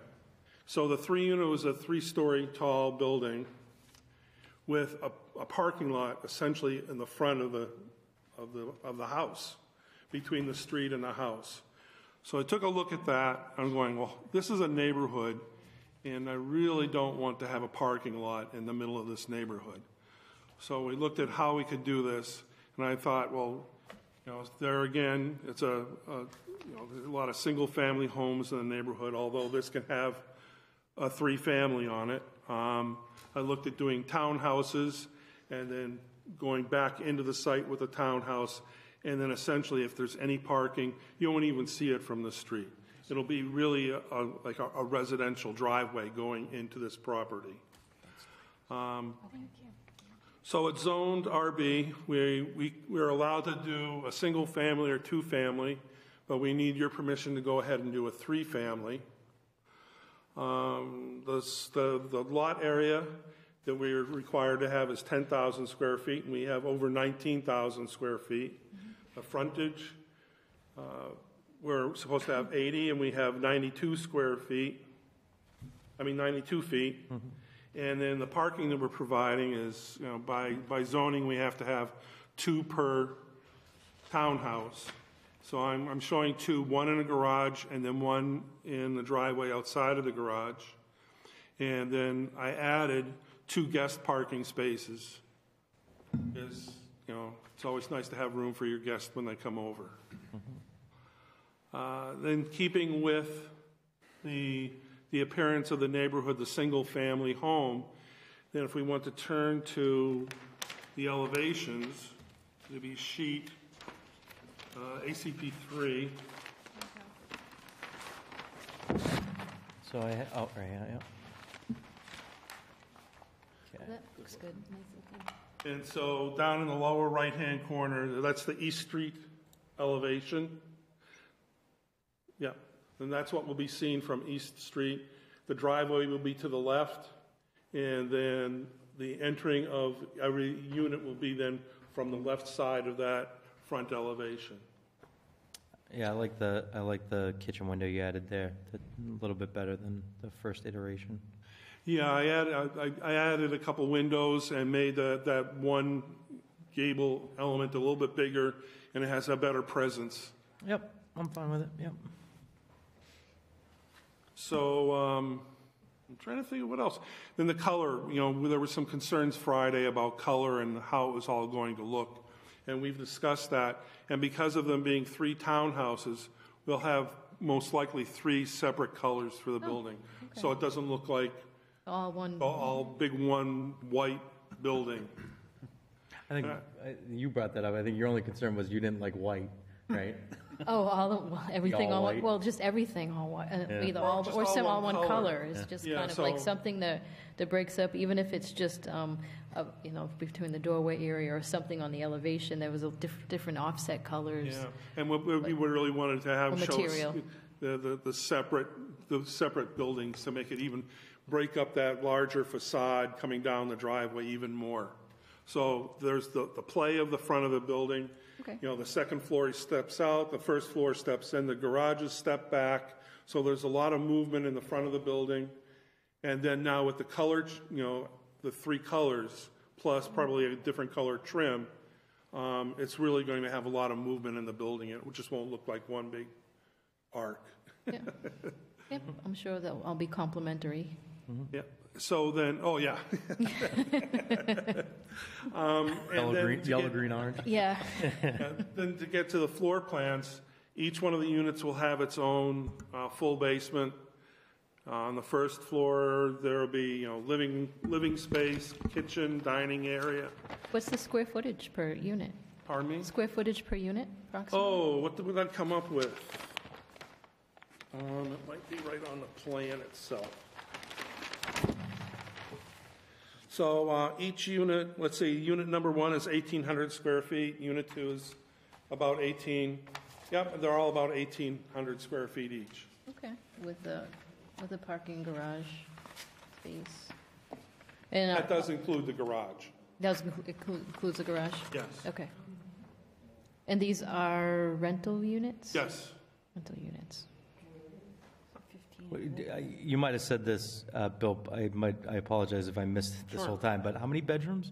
2. 2 each. 2 each, yeah, and that's how we come up with the, 3. Okay. 3 bedrooms, right? Yep. 3 bedrooms each? Yes. Okay.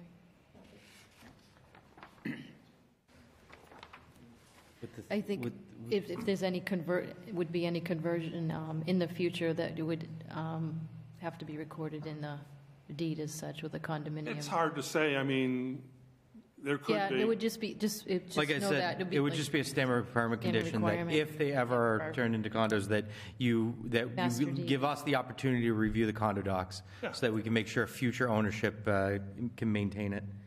Certainly. If I also see that you added from the first plan, the fence. There's 2 fences, Yes, so look on each of so the you were abutters. concerned about Yep. screening. So looking at the property, on the left side, there was a new fence put in, and then on the right side, there was a much longer fence put in, basically the length of the building.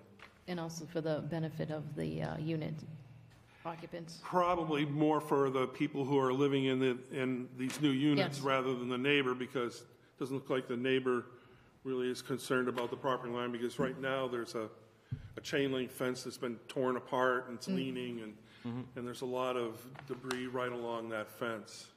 well, at the very least, it'll make your site look much more, Contained. Exactly.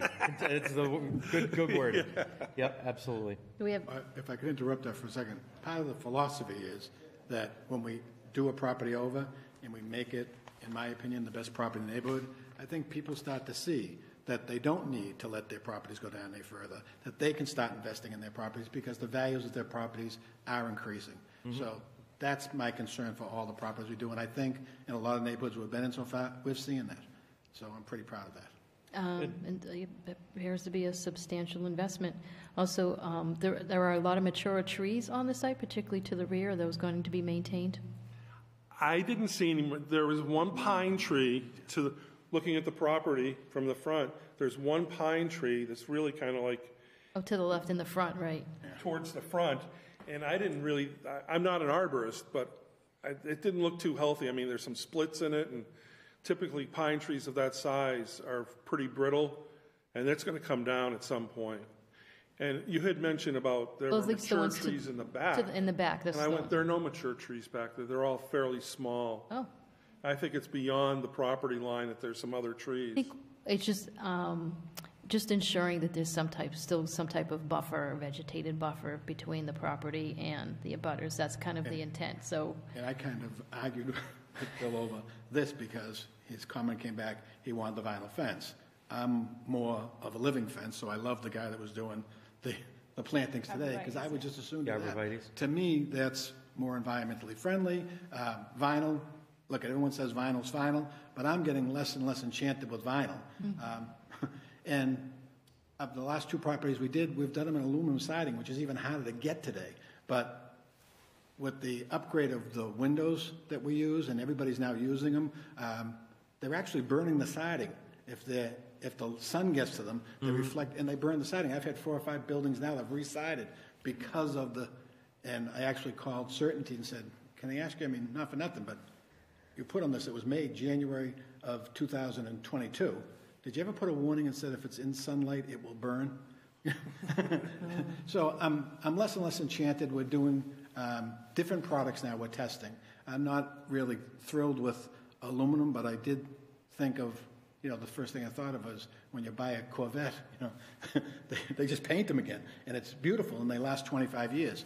I'm concerned about the longevity of the product. I'm concerned about the quality of the product, and I'm concerned about how it impacts the neighborhood, because I really do care that each one of the neighborhoods we're in. So what are you proposing for the rear of the property then? I would love to change the vinyl fence out and do plantings back there. I'd do exactly what that other guy was doing. If you want to do abrevieties, I'd do abrevieties. I'd be thrilled with that. I don't have a problem with that. I mean, unless we hear differently from a director butter that wants a fence, I have no problem with that. Well, and one of Bill's comments was that you're going to be on your back porch looking to your neighbors. I think that's a wonderful thing. I think we need to get more in touch with our neighbors. I think the neighbor doesn't want three units looking at his backyard. So it's that's assuming all three. Excuse me for interrupting you. It's assuming that all three of them are out in the backyard. And well, when I was a kid, I went to my next door neighbors and we borrowed, sugar. Yes, but again, good neighbors. Good buffers make good neighbors. Good fences make good neighbors. No. I would just one step further. The biggest reason why I particularly agree with Paula is your proposal is to have a side of a house where a rear of a house where a side usually would. So because of the orientation of the house is why there's a fence there. If it was facing the street, I wouldn't have a problem with it. Right. You're facing the back of the house where people grill and hang out against the side of someone's house. That's why you need a fence. Or like I said, I have no problem with arborvitaes. If one of the direct abutters, the person either on that side or the other side specifically are here and they say they want a fence, or they approach you and they say they want a fence, I would suggest, being a good neighbor, just do the fence. Okay, I would do if we don't hear otherwise, I have no problem with you doing arborvitaes. I agree with you. I think that especially in situations where, people always look at it like the day they're planted, even then, if you buy a 6-foot arborvitae, it's going to get almost as much screening, but in 4 or 5 years, it's going to be completely walled out. But like we mentioned, there is some remnants of fences there now, so it's going to have to cover those up, with the plantings. And particularly the house to the south is kind of really right on the property line. So really, it's what makes sense there. Maybe it does this. Maybe it's still a short fence there, and then arborvitaes along the back I would work with the neighbors when it's all said and done anyways, because I want to have them happy. I want them to be proud of it, and I want them to think this is added value to their property as well. Yes. So if you talk to the neighbors that are beside us any place, I've actually paved the next door neighbor's driveway. Have you approached the neighbors with the project? I have not. Okay. I went and saw Bill. If you noticed, before I used architects that weren't part of Fitchburg. I looked for good Yep. architect in Fitchburg. I believe in investing back in the community, and I said, let's try build. So, this is our first This is good. So we just need to nail that down, but also, again, what are you doing in the back, since there's no detail there? Since right now there is, whatever you want to call it, there's material, vegetation. Are you planning on cutting all the way down to the property line, or are you putting something planned in the back, or are you leaving it? Anything that's there, that's a real tree. So if it's like a sumac or something like that, those kind of trees are going to come down. If it's a decent tree, an oak or an elm that's there on site and looks like it has the ability to continue to grow, we'd probably leave it. So without speaking generalizations, Chris, the back of this site, what Paul is talking about, is just going to be cleared in grass? No, we'd probably do some plantings there, but I just never, Okay. Well, I don't have a problem with it either way. I think there's going to be something, because there's single-family houses there, and I know maybe they're not represented here this evening, but there's fences all the way along the southerly side, so there's abutters with fences all along the southerly side there, but not so much the west. I actually couldn't tell in some cases because of the house, for the back of the house. And there's So so we much. just want to make sure there's an I mean, in adequate, that particular instance, types just of plant buffer a there and couple some arborvitaes parasites. along the side of this house right here, and Yeah. and I think you'll be Just good. talking about back in here, a couple. Yeah, and I think you'll be good to go. That's fine. I mean, you can address that with arborvitaes, because that's the back of the property. That's not a big deal. And if there are trees there that are worth saving, like you said, Yeah. something that's not crowding something else out, you go and cut out the scrubby stuff. Yeah, there's a number. Anything else we'd like to All add? right, so some type of plantings along the back, west? Okay. Really, it's, the west side, the back of the building in here. Yeah. Okay.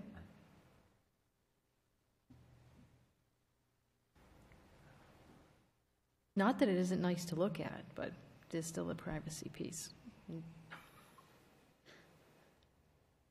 Well, I think when you start doing these kind of things, you look at what's available to be done, and then how can you improve on that. And I think with this site, I'm not looking at building a 3-story, monolithic house here. I think I really took into account, low roof lines, not as high as a 3-family would be there. To me, it's a responsible plan, and I would like to think, if there are neighbors here today, I'd like them to be jumping up and down saying they're happy that we're doing what we're doing. But I can understand everyone has their own taste of things. But we are a builder who does care, and I think we've proven it over and over and over again. We've done always more than what we say we're going to do, and I think everyone that's abutting us, everyone, you can talk to any of them, they'll all say we're a responsible neighbor. So, arborvitae height, as we mentioned with the prior applicant, at I installation? think they just run 4 to 6 is how you get them from the nurseries. So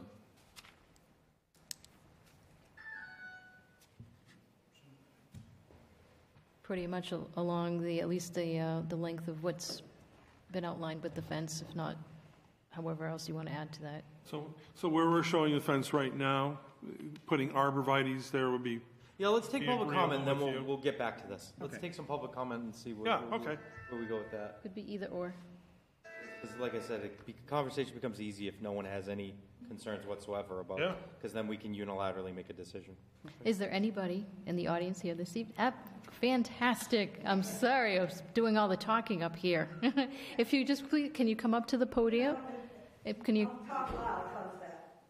Well, it's, we still, everybody can't hear, if it's not okay. I think we had a portable microphone. Okay. Dan, do we have a portable microphone? Let me see. Okay. No. Sorry. We can even move a chair. Actually, Bill, or if you guys want to move, You and could she sit can sit down. there. If you'd like to sit there, that'd be fine. Okay. And just pull that microphone right down towards you. There you go. There we go, now we can all. Hi, my name is Frances Cutting, and I live directly across the street. Ah. I remember you from years ago. You were. Yes, how's your mom and dad? I remember you from the prior applicant. Oh, yes. Whatever that was. Yeah. Somebody had applied for a permit there before, but it was 4, and we felt that was way too much for the neighborhood. It looks like I would be looking at the side of the building. This is, you're going from East Street to Lincoln Street, the way the houses are built. The lighting, what are you planning on lighting? In parking lot lighting, that kind of stuff. Just small residential stuff typically. You know, at the entrances, we'll just have a lantern at the entrance or something in the ceiling that's a down light. And maybe a post or two out here, just something small, not these big, you know, industrial wall packs. Yeah, that's what I was kind of afraid of, because my house faces directly against. I'll be Fran, glad. which one are you? Bottom of the screen, top of the screen? Across the street. To the right. Across the street. Right across the street. Oh, okay, directly on the other side. I'm trying to pull up I'm on East city Street, website. right. The GIS won't load. No, so. you're not proposing any lighting on the East Street side, correct? No, we weren't really. Or is it just at the, okay, so so the lighting is Just like mostly in front of the driveway and in the, Like a the normal actual? house, we're gonna have lighting at the front doors and the side doors. At the garage, we'll put some lights, but they'll be down lights. Okay. Now, you're planning on using the same driveway as what's there already? There is a curb cut there, and it's Yes, going to there be about is. the same, approximately the same spot, yeah. Oh, okay. Yeah. So not much any wider, so it's going to still look like a single driveway. Yeah, I'll be very glad to get rid of the jungle, I'll tell you. So it looks like no lighting planned on the side that's facing you either, facing the street. Doesn't look like it, right? There's no lighting planned on the side that's going to be facing the Facing the street. street. This is East Street side. We're not planning any lighting on that side. It'll just be lighting from the inside of the house. And you plan on putting vegetation there, there's like some bushes in the front of the, Now, the neighbors, it looks like they're just going to have the backside of the building Here. on one side. Yep. And the front's going to be facing the small house on the other Yes, side. correct. As long as there's not a lot of lighting on that side. Because it's, when the lighting is facing your house at night and stuff, it can be really annoying, you know. So, Fran, the bottom one is the one that's going to be facing you. Yes, yeah, it looks that way, So, which is good looking, yeah. yeah. and there'll be some landscaping in front of that, too. Yeah, they're showing 5 trees. Yeah. Yeah, so there'll be some bigger plantings along here too, so any light that may come in from their living room won't come across. Yeah, that won't be bad. Because we've tried to take care of our house. Yes, yeah. And I hate to see something come in that's going to be Oh, there's nothing not like having like the this neighborhood. big LED light sitting out front and just blaring into your Yeah, yard. and then we're having a new fence put in this coming week, so we want it to look good. That's what we're here for. Okay? All right, thank you. What is it, 2 bedrooms up, two No, 3 rooms down? bedrooms. 3 up? Wow, that's not much, that can be. Thank you. I hope you like it. Good. Any I'd just like to any make a further quick comment. My name's Jameson White. That's my mother. I live across the street as well. Best part of 3 generations of our family have been in that house, so we do have some background with the neighborhood. And that place has been a disaster for quite some time, and it will be nice if it's set up the way that they're showing me now. I think it'd be a welcome improvement to the neighborhood. Good. The only concern to me would just be the parking. You know, the way they have, I think, would be set up. I'm not the guy that lives on the left-hand side, so I guess that would be up to him if he had a problem with it. But as long as I think it's back away from the street, which is what it shows the bigger parking area, I can't see how that would really influence our home at all. Yep. But it looks like they're set up. If it was going 3 across the front, I don't know if I'd like it as much. But if it's going back towards Lincoln Street, and just for your information, in the back there, I think those are all pine trees. And the tree that you were talking about earlier, that was right over there, about in that got struck by lightning like last year. I was going and to say, split in half. that's a little healthy. The kids are actually starting fires in there, so Oh, jeez. I had to put one out this summer. So Hopefully You're sooner welcome. rather than later we'll have get it rid of all up. that stuff. Well, thank Thank you. Well, thank you for your comment this evening, and thank you for coming out and for waiting so long. Is there anybody online in the audience That has any public comment? Or anyone else here? Hey, Paula, this is Nick here. Yes. Just a few quick things. I like the project. I think it's going to be fantastic for the neighborhood. I like the site plan and the layout. I need a little more detail regarding the stormwater. You know, where the roof drain's going to go, where's the runoff from the parking lot going to go, how's the grading going to work, that type of thing. So, Bill, I'm not sure if that's something that you have that you could provide or could get us in the near future. Well, I'm not a civil engineer, so I don't really handle stormwater and control of stormwater. So I'll have to get with the applicant here and just one of the site plan requirements. So. Oh, wait, hold on. Hey, guys, do me a favor, just wait. You can. Just wait one, because we're trying to make sure everyone understands. We'll just make it a condition that whatever the DPW needs to see stormwater calcs and runoff from the driveway, they will require it with just a regular driveway permit, so. Because it's adding. You can sit down and It's show adding you. impervious area to the property. So please provide site plan that shows the required items, topography, plans to handle stormwater, location of roof leaders, proposed utility connections, et cetera, and please provide a drainage analysis. Wow. Okay. Yeah, that was sent to me right I left work to come here, and that's. Yeah, no worries. It's something you can do in the future. We won't, I don't think, it doesn't need to hold up a vote. It's just something you guys can work on. Submission. Yep. And addressing concerns of and comments for the DPW. And again, because it is subject to like stormwater runoff and the impervious pieces, so. How much do we lose in the grass? There's no other hands raised, Paula. All right, Mike, do we have any further comments? Just one from Captain Kringen. If the townhouse-style apartment is firewall protected from the ground to the roof line, then a sprinkler system may not be required. Smoke detector requirements to follow current code for local smoke and CO alarms. That's all. Yeah, just follow the building code. You betcha. Yep. I'll make a motion to close the public hearing. A motion has been made to close the public hearing. Is there a second? Second. A motion and a second. All those in favor, say aye. Aye. Aye. All those opposed? Discussion? As for what we had previously discussed about those two side fences, given that we haven't heard from them, and I would suggest you at least asking the abutter if they want a fence or not. If they don't, I have absolutely no problem with you planting arborvitaes if that's what you want to do. I would say, leave the plan as is. And if you talk to the neighbors, or if you at least make an attempt to talk to them and you don't get in touch with anyone, no problem. You can change it. Just show the arborvitaes on the plan because we need the revised plan. You're going to have to revise a few things anyway with stormwater and everything else. So you could just throw in arborvitaes if you hear no objection, or if they say I don't care, or if you don't hear back from them after you try, and that's what you want to do. I have no problem with that. I don't think the rest of the board would either, but I don't want to speak for anyone. So I do have a technical question. Go ahead. I'm just wondering, we're approving a special permit and with site plan review without a complete site plan.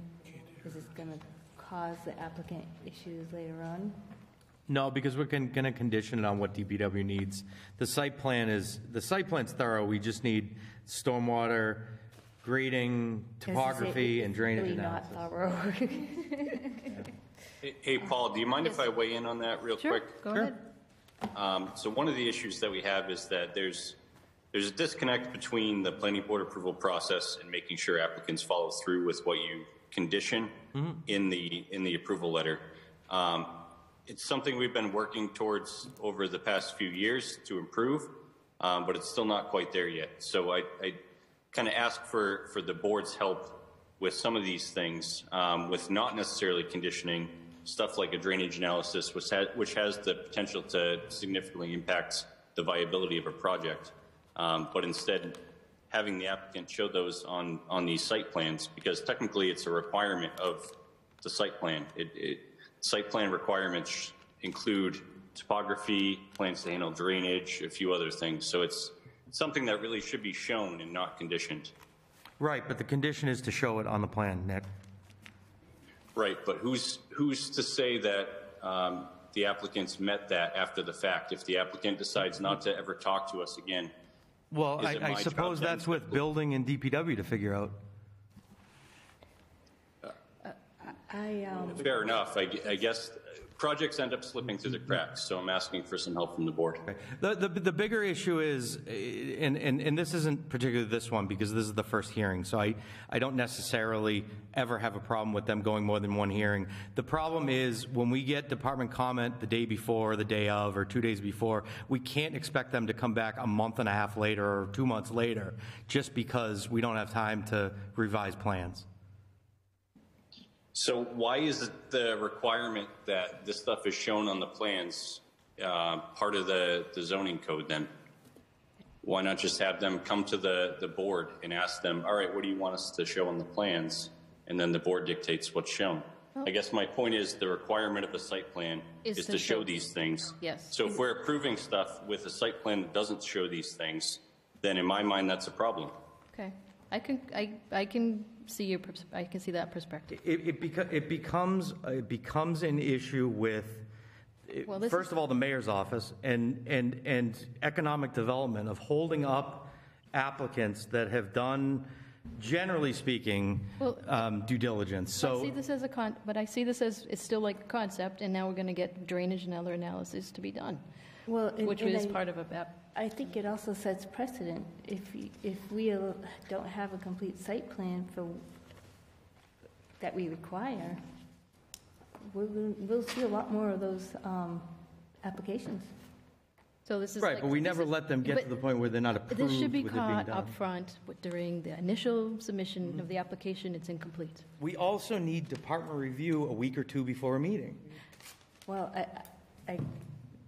And Paul, I don't disagree with you, but I'm fielding revised plans up until 12 hours before this meeting, right. And then I'm expected to comment on it weeks prior to that. So I understand where you're coming from, and I agree 100%. You guys need department comments a couple of weeks in advance to do that. But if I get a plan, I don't mean to pick on this specific project, but if I get a plan that doesn't show the required information, I can't really render comments that are helpful. That might have came off like I was attacking you, Nick, and it wasn't. It's a problem that we've had for years of just not getting stuff till last minute, and it's not any particular department or issue. I mean, you heard 10 times tonight about not getting comments from fire or police or whatever.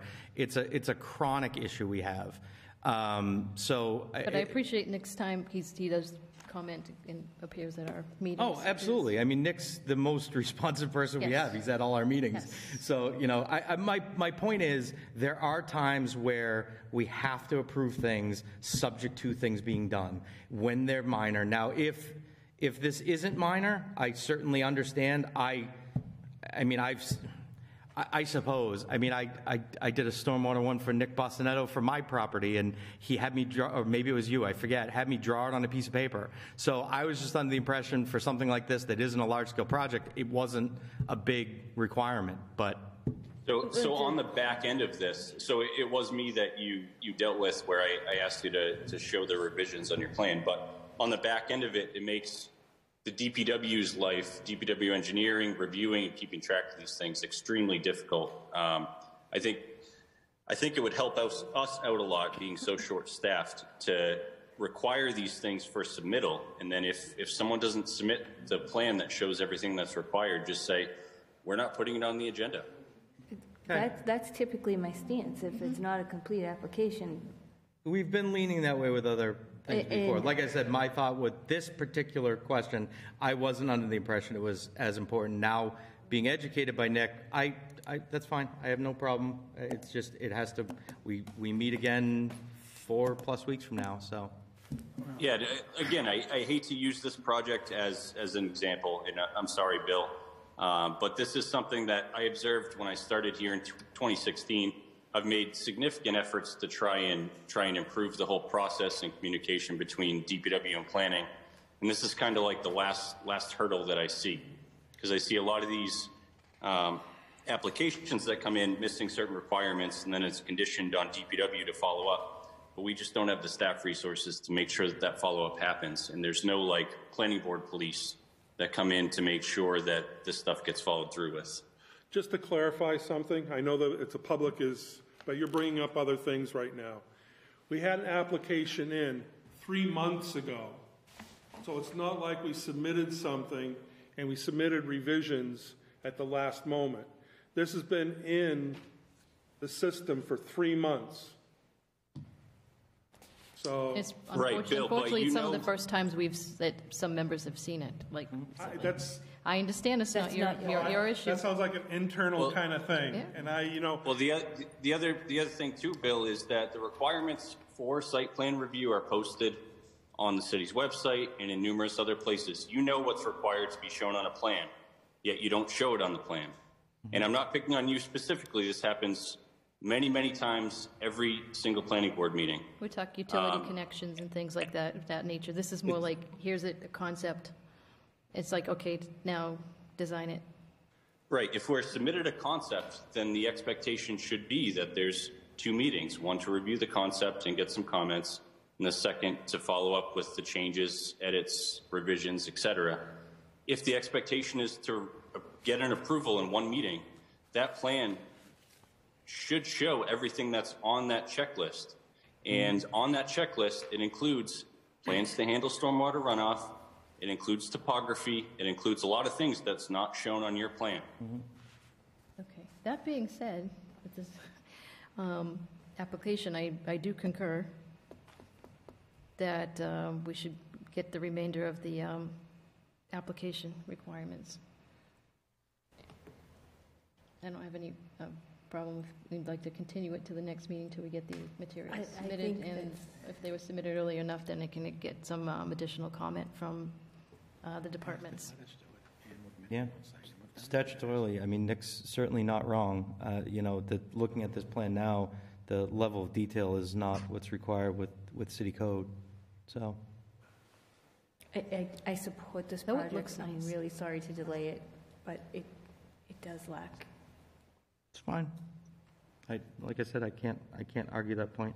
Civil engineer, I can pass that. So we did close the hearing, and I think we should vote to reopen it.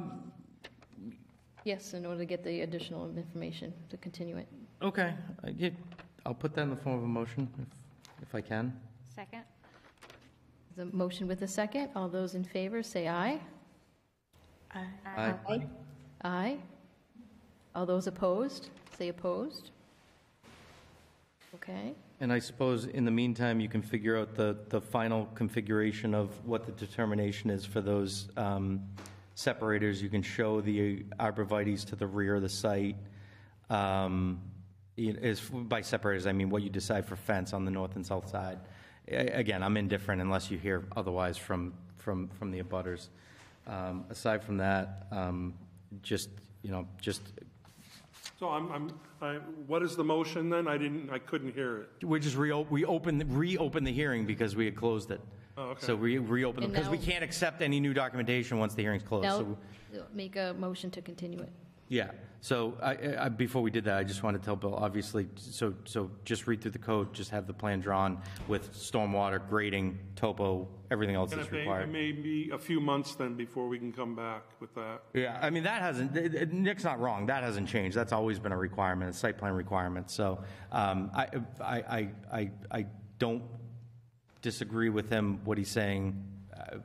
It was either going to be, in my mind, something we did later, but I certainly agree with Laura and Nick that it's definitely not to the standard that it needs to be, so I'll make a motion to continue till October 20, whatever I said earlier, 4th. So can I ask a question? Or is Yeah. it closed? If I went with the 2-family unit, would I have to do all that other work? We have it We have by, to is 2 two-family families by by right? right. Well, it is, but you still would, well, if it's, I don't need to come in front of the board. What was his letter? well, that's a good question. You wouldn't need a special permit or a site plan, but you would still have to do probably stormwater pieces.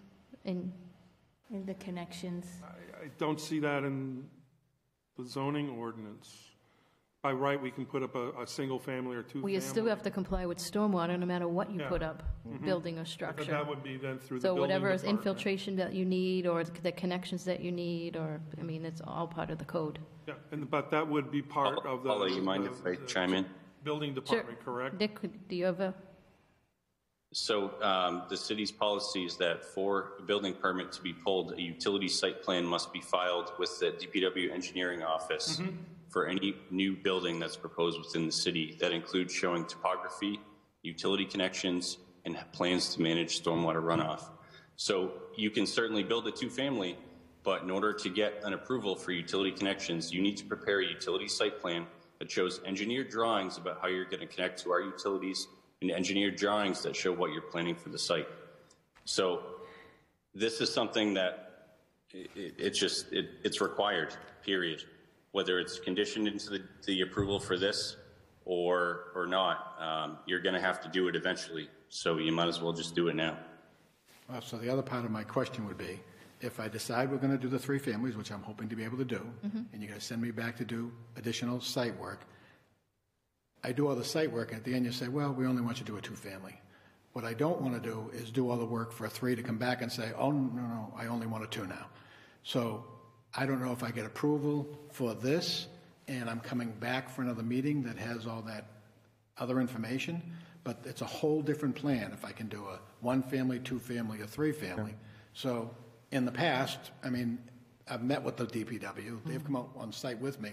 They've said to me, we don't like, I bought old buildings that had the drains that went into the city's water, and they said, we want those all cut. And I'm great, so and I do it. And I'm not trying to place the laurels on my past because, what I'm saying is, I'm looking at this and saying, 4 months ago, we presented this to say, can I just get a 3-family here? And it was already approved before for a 3-family.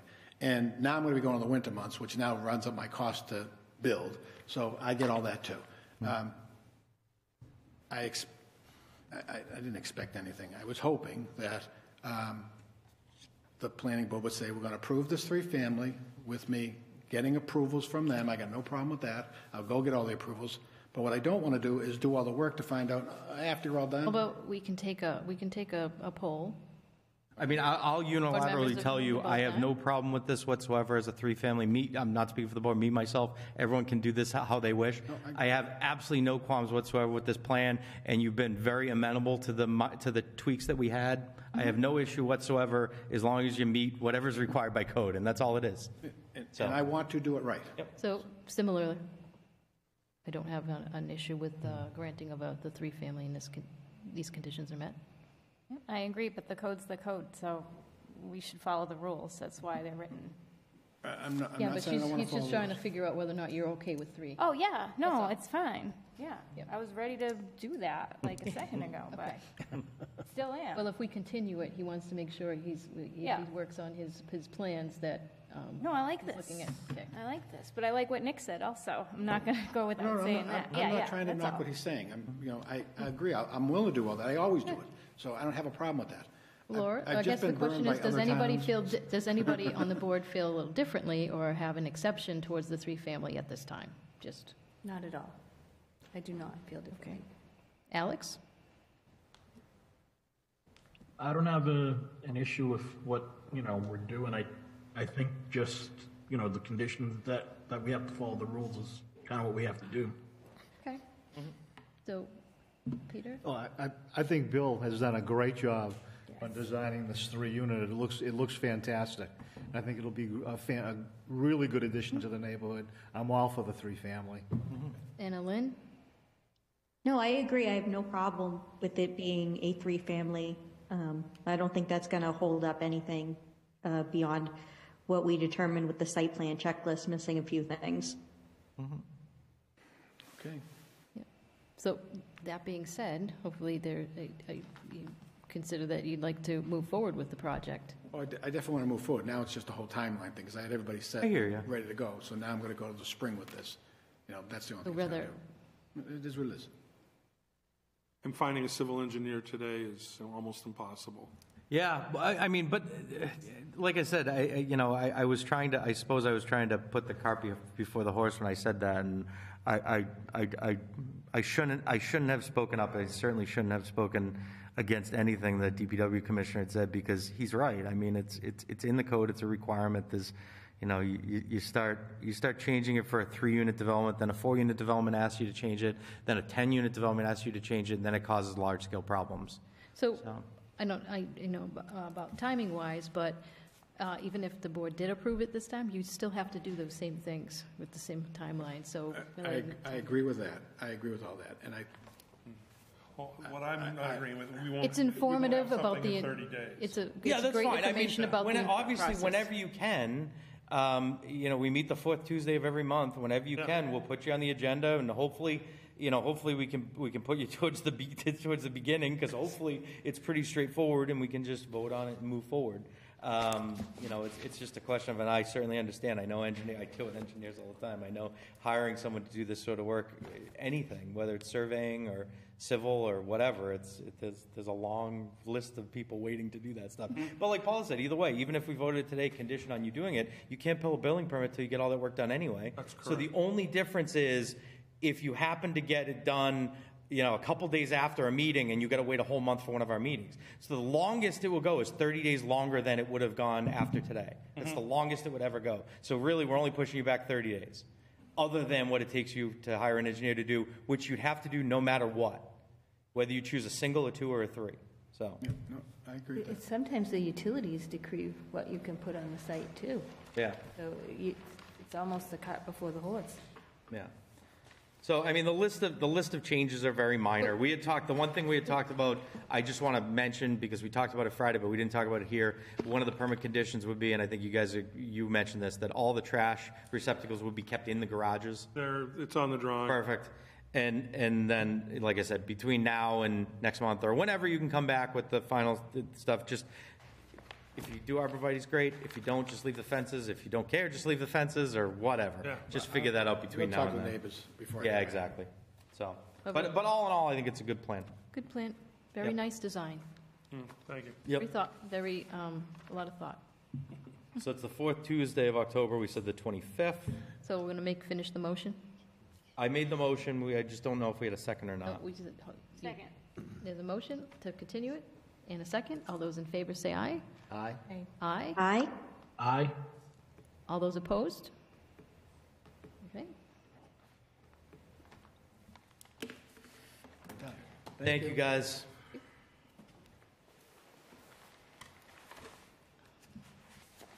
And 80 South. our last hearing this evening, we have a special permit and site plan review, KM R2 Realty LLC, 80 South Street, conversion of structure to 9 units.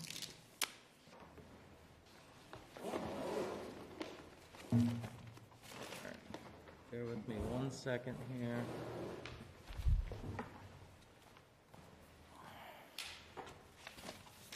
All right. Where would you like to start on the screen? So Mark Scriver, the architect on the project, Tony Molina, one of the owners of the project. So we're here in person, and I believe we have our civil engineer live via Zoom. Do you have a name? That would be Alex. Yeah, he has his hand up. Paul, see. Did he get a copy of the DPW Yeah, comments? I got it. It was sent to... Yes, we got You that. got that, okay. That's okay. And I'm hoping we can respond to that as well tonight. Okay. Can you guys hear me? Yes, we can. Okay, great. Is that good? Is that what you want up? Yes, thank you. Okay. Would you guys like me to take it from here? Yes, please. Okay. Hi, my name's Alex Cedroni. I'm with Bobrick Engineering and Construction on behalf of KMR2 Realty LLC. We are seeking a special permit from the Planning Board. This project consists of a conversion of existing residential structure. It is a 2.5-story multifamily dwelling, converting it to a 9-unit multifamily dwelling.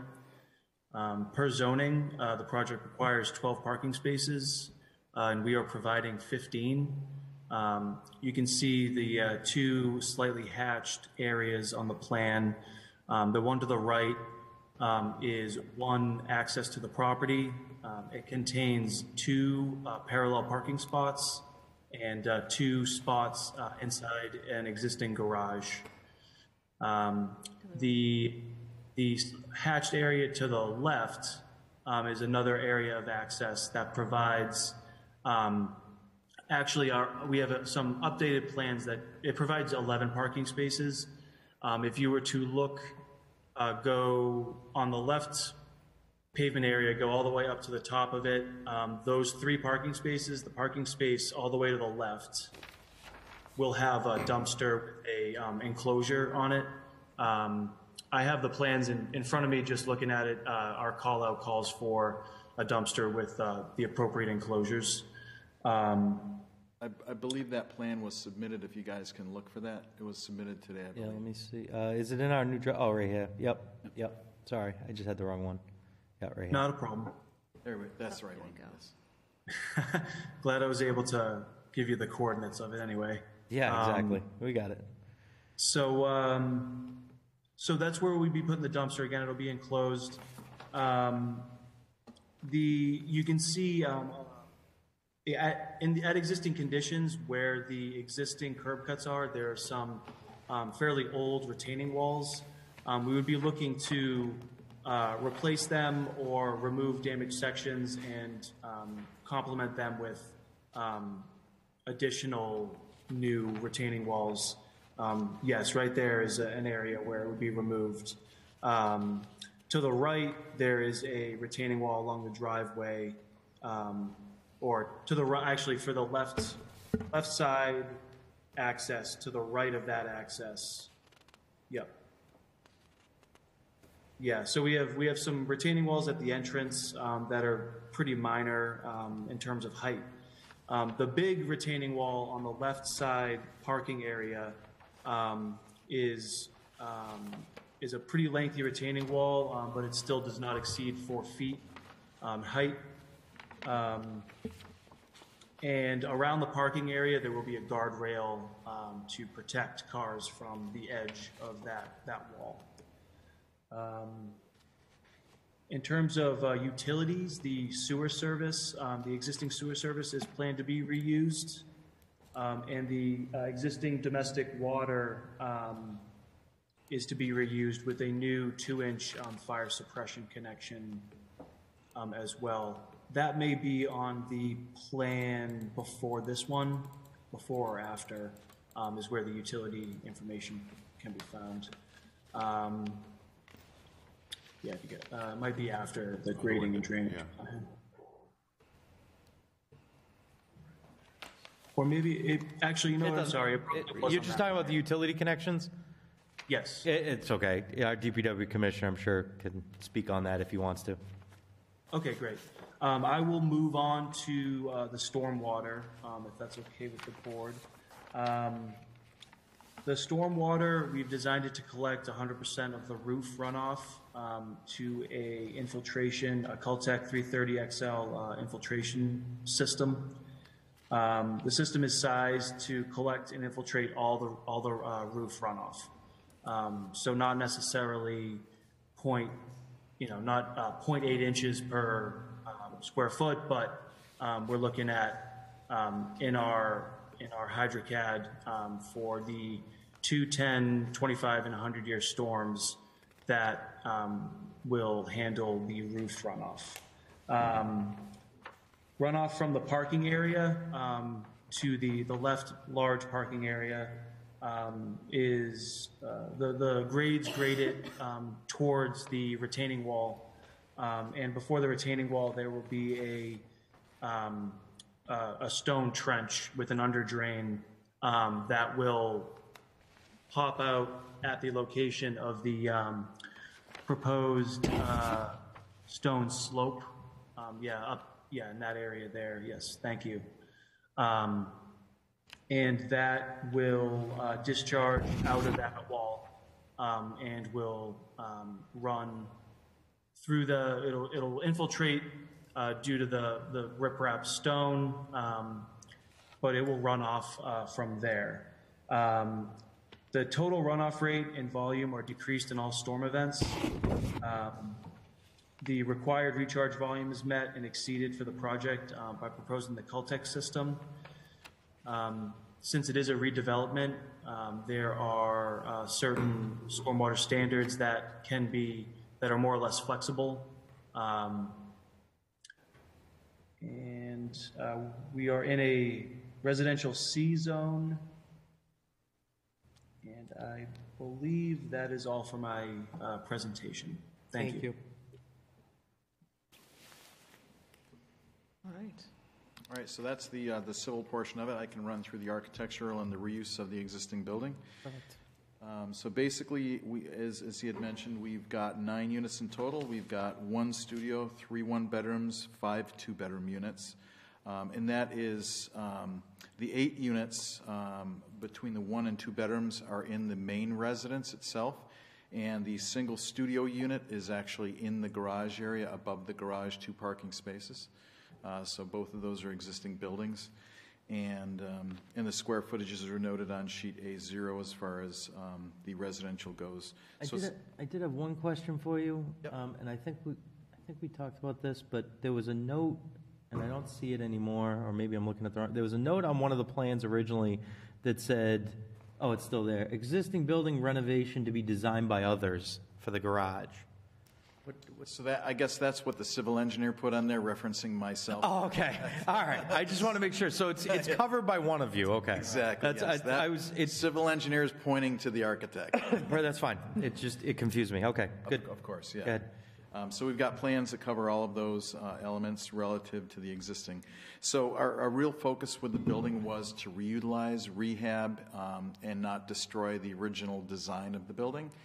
Even though the left portion was a later addition on the house, but the main kind of the Queen Anne style, when we looked at it and analyzed it, I did look for historical photos, of which I only found the Macris photos that were submitted on the actual Macris card to the state, which did actually show shutters on it, but the car out front was, I think, a 1983 Chevette, so it wasn't a really historical photo. My architectural background leads me to believe that there were not original shutters on it. Shutters really are more of a colonial type application, if you will, and not necessarily Queen Anne. If you look up Queen Anne and all the architectural styles, you're really not going to see shutters. So our proposal really is to clean up the building, restore the building, new windows everywhere, and then not reapply shutters. Do you have any elevations to show? Yes. So basically what we've done is we've got sheets A12 and A13 that cover the exterior. So that is in what? So hold on, not in the site plan package. Special It's in the permit architectural. application? No. So let's see, stormwater, property record card, it's not in the site plan, oh, right here, architectural, there we go. It. So if you zoom all the way down to the end. Yeah. We've got There we colored. go. Yep. So the first sheet, basically, yes, A12 represents the lower right is the front elevation. So you can see the original front entry porch, which we're maintaining, the stucco above it, the gable end above that with the two-door style wood and stucco. So those, all the notes really apply. All the entrances that are existing stay. All the windows that are existing stay, with the exception of one window on the rear, which is in a closet area, which it just doesn't make sense. It's right where a wall intersects. So we're going to seal up one window. The remainder of the windows stay. The existing door access points stay as well. Again, the garage doors are going to all be replaced in the same style of what's there. We're going to put a 2-light window in the door above the garage doors. And other than that, that is basically going to stay. We're going to put new lighting on. So then the exterior elevation in the back, the only window that goes away is in the inset area between the two right here? masses. Yes, that's the one that goes away in the back. Other than that, we're going to clean up new doors, new windows, clean up the railing, power wash, repaint the stucco.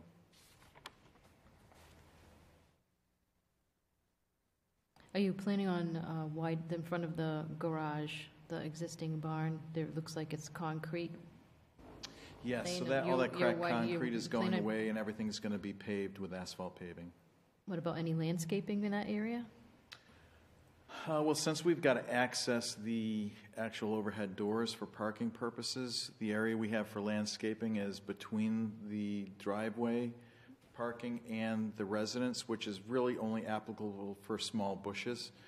We just don't have the room we need for large tree plantings. So that'll just be populated with some low shrubs. Okay, I just don't see it on the, unless I'm looking which plan to refer to see that. It's that plan right there. It's just from the edge of the paving to the residence is, I think it's 4 feet or so. So we've only got left. on the left, between the parking. The other side? It's the other side. Oh, this side? Yeah, Yes. between the parking and the house. So the intent was, what architecturally is commonly termed shrub it up. So basically put some greenery just so that we don't have paving running right up to a stucco building. So it's all just. Can I ask, what's this paving behind the garage on the slope back there? That is a remnant of, I'm not sure if it was something like clotheslines or something out there in the past, but that, we'll probably just take that away. It's It'll just, all go away. Yeah, everything will be, redone. We'll hydroseed, have nice grass areas, lawn areas. I like to bring, I don't know, when you're working on the site plan, where the dumpster location is, because that would also be enclosed in like white vinyl, whether or not, would it make sense to actually tuck it into the hill on the other side of the walkway, the building area, so you can get that parking space back? Just out there? On the corner. Just thought. Well, then not a bad idea. Otherwise, you're looking at an enclosure there and 2 parking spaces on one side, and Right. not that it can't be done. I'm not exactly sure if we have the width for a front loader truck to make that turn. It could be in that landscaped area like you had mentioned, but at a 45-degree angle. So when they pull in that drive, all they have to do is make a 45-degree turn, not a 90-degree turn. Yep. So I think that's a good proposal. And then we do require it to be screened as well, so you're not just seeing the dumpster. Yes. So I believe the note does read that it has a fence around it. Yep, not chain link. Oh, can you see that? You can't see that from anywhere, right? You cannot see it from the street, no. So, I mean, I don't particularly. If you go back to the architectural and you look at sheet A12 and you look at that bottom left elevation, there's, literally from where the curb cut is, you couldn't see it. Okay. Which one are you talking about? A12, so the bottom one, again, the colored. So if you look up one, right the left right there, yes. So that's that elevation of the house. So yeah, it's on the left-hand side of that. Exactly. So it's behind the screening that we've got at the street anyway. So, it's like the site has some capacity, so I hate to see you lose a parking space that's. Yeah, no, I there, agree. but- I think that's a good solution. And nobody wants to look at a dumpster anyway, so I always like to put a little fence around and a gate so that Yep. it's just nicer for the residents.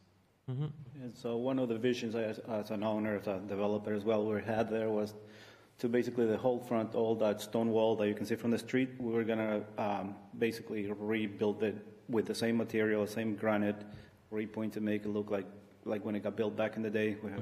And also all the shrubs like along the wall, we're hoping to put a line of cypress trees so it looks clean and all new. Just be cautious with how close you put them to the wall to disrupt the you don't want to mess with the structural integrity of that wall at all. So the hedge is really nice, it just needs to be trimmed, cut down, similarly. Yeah, They're some just- of them. Yeah. But yeah, so something along that remains at the top of the wall, like that. It gives you that privacy too of the whole yard area. Yes. Everyone on this board is very familiar with the location, I'm sure. And the planning board history of it is, for those of you that don't know, this was approved as student housing in the mid to late 2000s. 2013. 17 or and so. 22 or 24 beds, so it was like dormitory style units. So this is a much more typical use, a much more in keeping use with other uses in the neighborhood. So I think it makes sense. Nobody wants a frat house next to them. Well, we had a lot of controls, so that wouldn't happen. But still, maybe not in this house. yeah. So rental units or condominium? rental, rentals? yes. Okay. And the average square footage of the units would be? The average.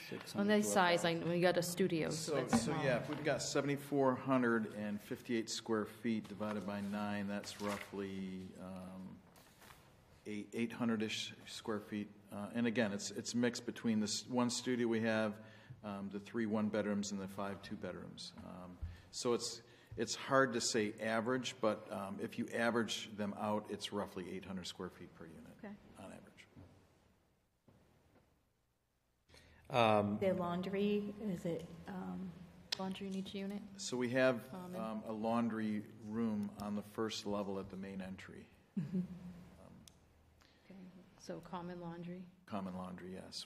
We do have the ability to put laundry maybe in some of the larger units, but the smaller one-bedrooms with 597 square feet, we just didn't, have the capacity, I think, to put laundry in. Plus, if you provide a hookup and people have a side-by-side, it takes up even more space. So you could, you've got that crux. If you put in a stackable and the people don't have a stackable, what do they do? So that's why the intent is to have common area laundry if somebody doesn't have laundry machines. But typically we do provide with all of Tony's projects.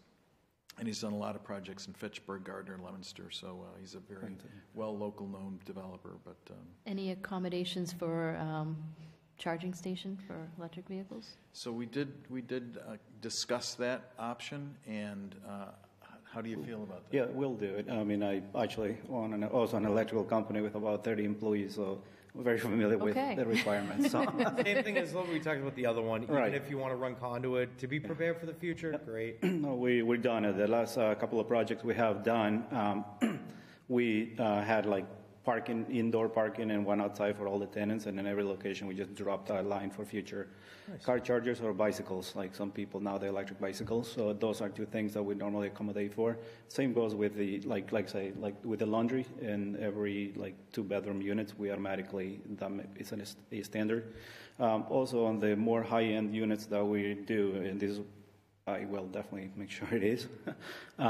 We offer out of the ordinary, like a central air system, so that people don't have any windows, AC unit hanging out of the window, so that the place stay clean. You're going to have cooling in this building too? Yes. Oh, wow. And all the windows are all custom made. They're going to be metal windows, so they don't fade. And we very take very pride on what the buildings look like from the outside. The roof itself, we're looking to do metal roof, so it looks just like a slate like it is right now, trying to keep the facade basically back, renovated to its good days. So that'd be beautiful. Yeah. This goes without saying, but I'm pretty sure market rate units, right? I'm sorry? Market rate units? Yes, correct. Yep. Yes. Good.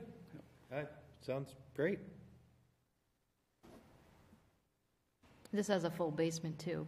It is, yes. And so we do have one unit in the basement, a 1-bedroom on the left side. So if you look at that bottom left photo, that left unit on the lower level is an actual unit at that level, but it is at grade, and it's a walkout unit. And the rest of the basement is basically for tenant storage, bikes, all that kind of stuff. Yeah, we typically offer every tenant a storage facility of a minimum of 8 by 10, and that accommodates for all the units, with the exception of the garage unit. These are the pluses. We've been doing this, we've been in the business since early 2000, so. Bike storage as well, you mentioned. There's a place for e-bikes, and yes, you still have to get up the hill on an e-bike. Yeah, well, I like those. I'm very pleased that you're paying special attention to the architectural integrity, of the building. It is an important building in town. Beautiful being building. an H.M. Francis building, home of the first, not the first mayor, but a mayor's home. And what you may not be aware of, or maybe you are, that was the home of Lovell Johnson, who was the president of the Ivor Johnson Arms and Cycle Company until 1935. So that house has a lot of history. So keeping it in its original look is great. Yes, and we did our best even in the interior. There were a couple of rooms that are really nice. Unfortunately, most of it got damaged by fire. But whichever room we would keep, we demo around so that we keep the woodwork and some history inside as well. So. Is there any the parking for in front of the barn? Is that also for parking for the tenants of the units? 9 units. So there are 2 parallel parking spaces next to the building itself. that are for the first floor residents, and then the 2 parking spaces in the garage are, one is for the unit, the studio unit above, and the other's probably just going to be an assigned parking spot. So there's only 2 in the, but it's a 3-bay garage? Yes, we're only planning 2 spaces in the 3-bay. One of them is part of the unit? Yes, exactly. Okay. So we Yeah, 'cause want it almost looks like, you look at that, it almost looks like there's 4 spaces in that garage.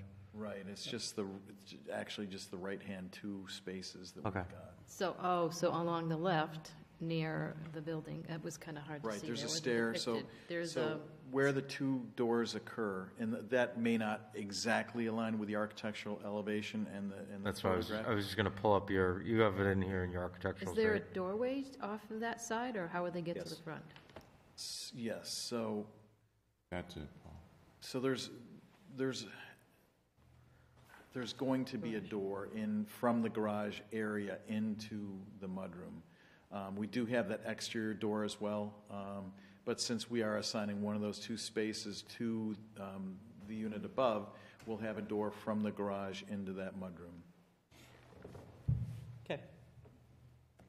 So how, the 2 parallel spaces, how do the individuals enter the home from there? There is an entrance to the building on that side as well. There is entrance on the Yes. side, okay, Yes. just can't, okay. Yeah, Because yeah. it was like, because I didn't see a path or any way towards the front entrance Yeah, from the there's, driveway. So it was still, it was kind of 1, 2, distinct. 3, 4. There's actually 5 entries into the building. Okay. Into the main building. So we have got rear entry, side entry, front entry, and then the opposite side entry, and another. So there's actually 2 on the front side, 1 on either side, and 1 on the rear as well. Do you have a landscaping plan? We do not have a landscaping plan. Okay. Again, I think the only intent with landscaping was just shrubs between parking on the right side of the building and the building.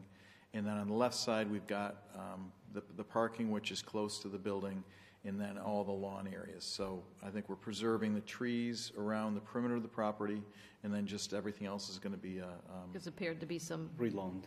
Just a shrubs that lawn need some area. help along near the front entrance. Yes. Could I ask if there's that many entrances to the building, is security an issue? Would you have a security system?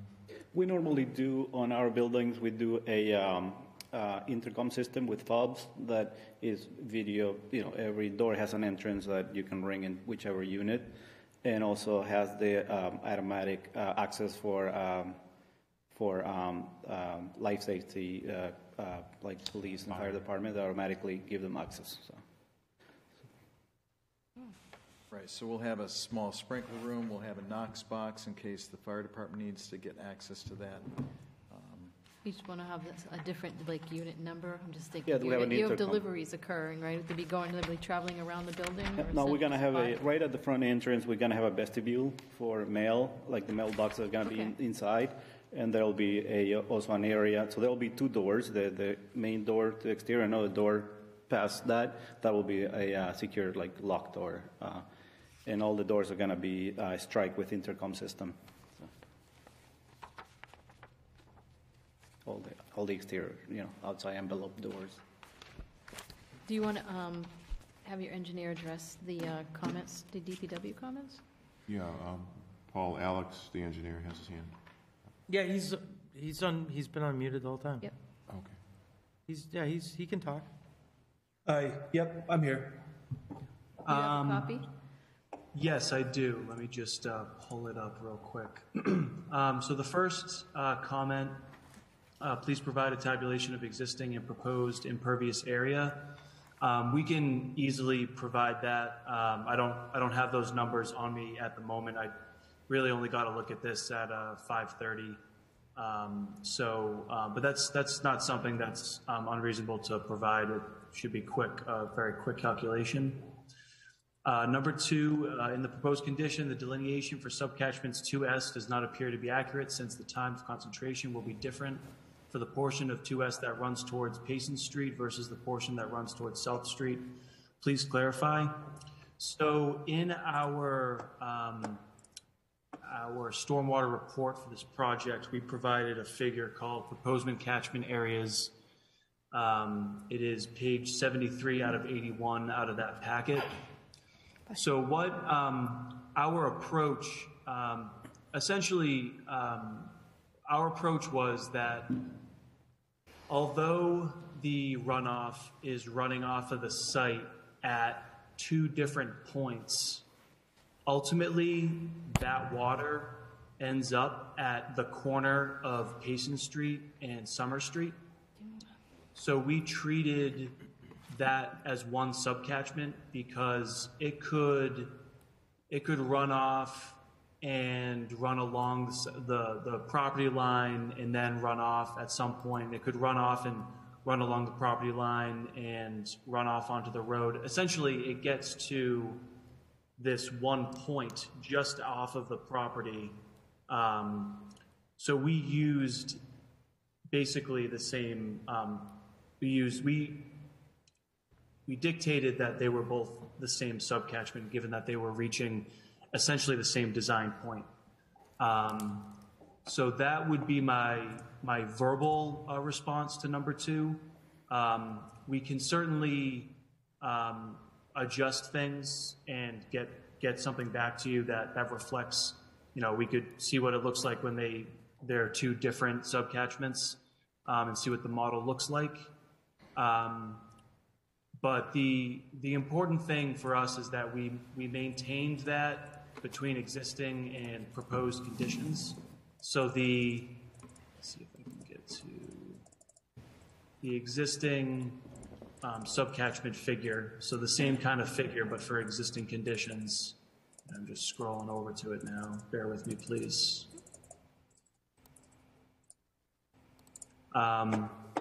It essentially, we have one subcatchment and it all flows down to Payson Street. Technically, there are some areas along Summer Street that might run off right onto Summer Street. But for the most part, at existing conditions, the water basically runs down this big hill.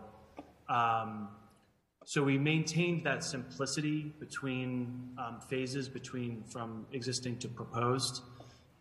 So we were hoping that would suffice, given that it's a redevelopment. We're really trying to capture and treat this water as best as we can, given the site characteristics. So we can that could be something that we could discuss if you want a proposed subcatchment figure that shows things differently. But that would be that's kind of my first reaction response to that comment. Number 3, please demonstrate how the proposed stormwater system will address water quality and quantity. Will the proposed systems retain the first 0.8 inches of runoff on the site for all impervious areas? Our stormwater design captures 100% of the roof runoff and infiltrates it via the Cultec chambers. The pavement runoff is treated by a crushed stone trench where it basically treats the water. The water filters through the crushed stone to an outlet pipe that comes out of towards the bottom of the wall. And that is, again, treated through another set of riprap, 6-inch crushed stone or 6-inch sharp riprap stone area. And then that water basically trickles through some grass and it trickles through the pretty densely vegetated tree line before it gets to Summer Street. It's important to note that the runoff is reduced impervious area. So in terms of water quality, we're looking at roof runoffs completely infiltrated, and the pavement runoff is treated through a series of crushed stone and much more of a natural flow as sheet flows onto the grass, and that is slowed down by the grass and the densely vegetated tree line along Summer Street. I believe the other three are more or less conditions. So I think that's all from me. Thank you, Alex. If there are any questions or comments, I'm happy to field them. Thank you. Nick, do you have anything to add about the response? Yeah, thanks, Paula. So there's basically three separate impervious areas on the site. The one, the driveway to the left of the building itself, and the driveway to the right. The driveway to the left certainly flows through the crushed stone swale, and that provides attenuation for stormwater flows, but it does not provide any water quality treatment. And the steepness of the hill means that all that water that's discharging from the crushed stone trench runs off to Payson Street almost instantaneously. There's really not going to be a lot of infiltration that happens there that would provide any sort of water quality treatment. You do have the runoff from the roof going through the water quality units. Those are the Cultec chambers that are installed underground. One question I had there was, is there an overflow in case that system fails? Last thing I would want is to approve something that ends up backing up and causing issues with the roof or the roof drainage system. So I believe, as of now, I don't think it daylights anywhere. I can certainly look into that. It seems we could potentially daylight it underneath the parking lot. Hey, Alex, can I interrupt for a second? Maybe, sure. Because it seems like there's a lot of things that you have to iron out with Commissioner Bossinetto. Maybe you guys can sit down and iron out, or you can revise the plan and show it to him, and then everyone can be on the same page. Because it sounds like there's a lot of, we might have to do this, we might have to look into that. Sure, that's a fine recommendation. Because you can just, it sounds like you'll just go back and forth tonight, so. Sure, yeah, if it suits the board better, we could certainly revisit some of these issues and address them, via meeting or via email correspondence. Yeah, we're certainly going to want, whatever Commissioner Erickson's comments are. Did I say his name wrong before? Yes. Yeah, you did. Sorry. Sorry, Nick. Year. Yeah, I was thinking about the other Nick earlier.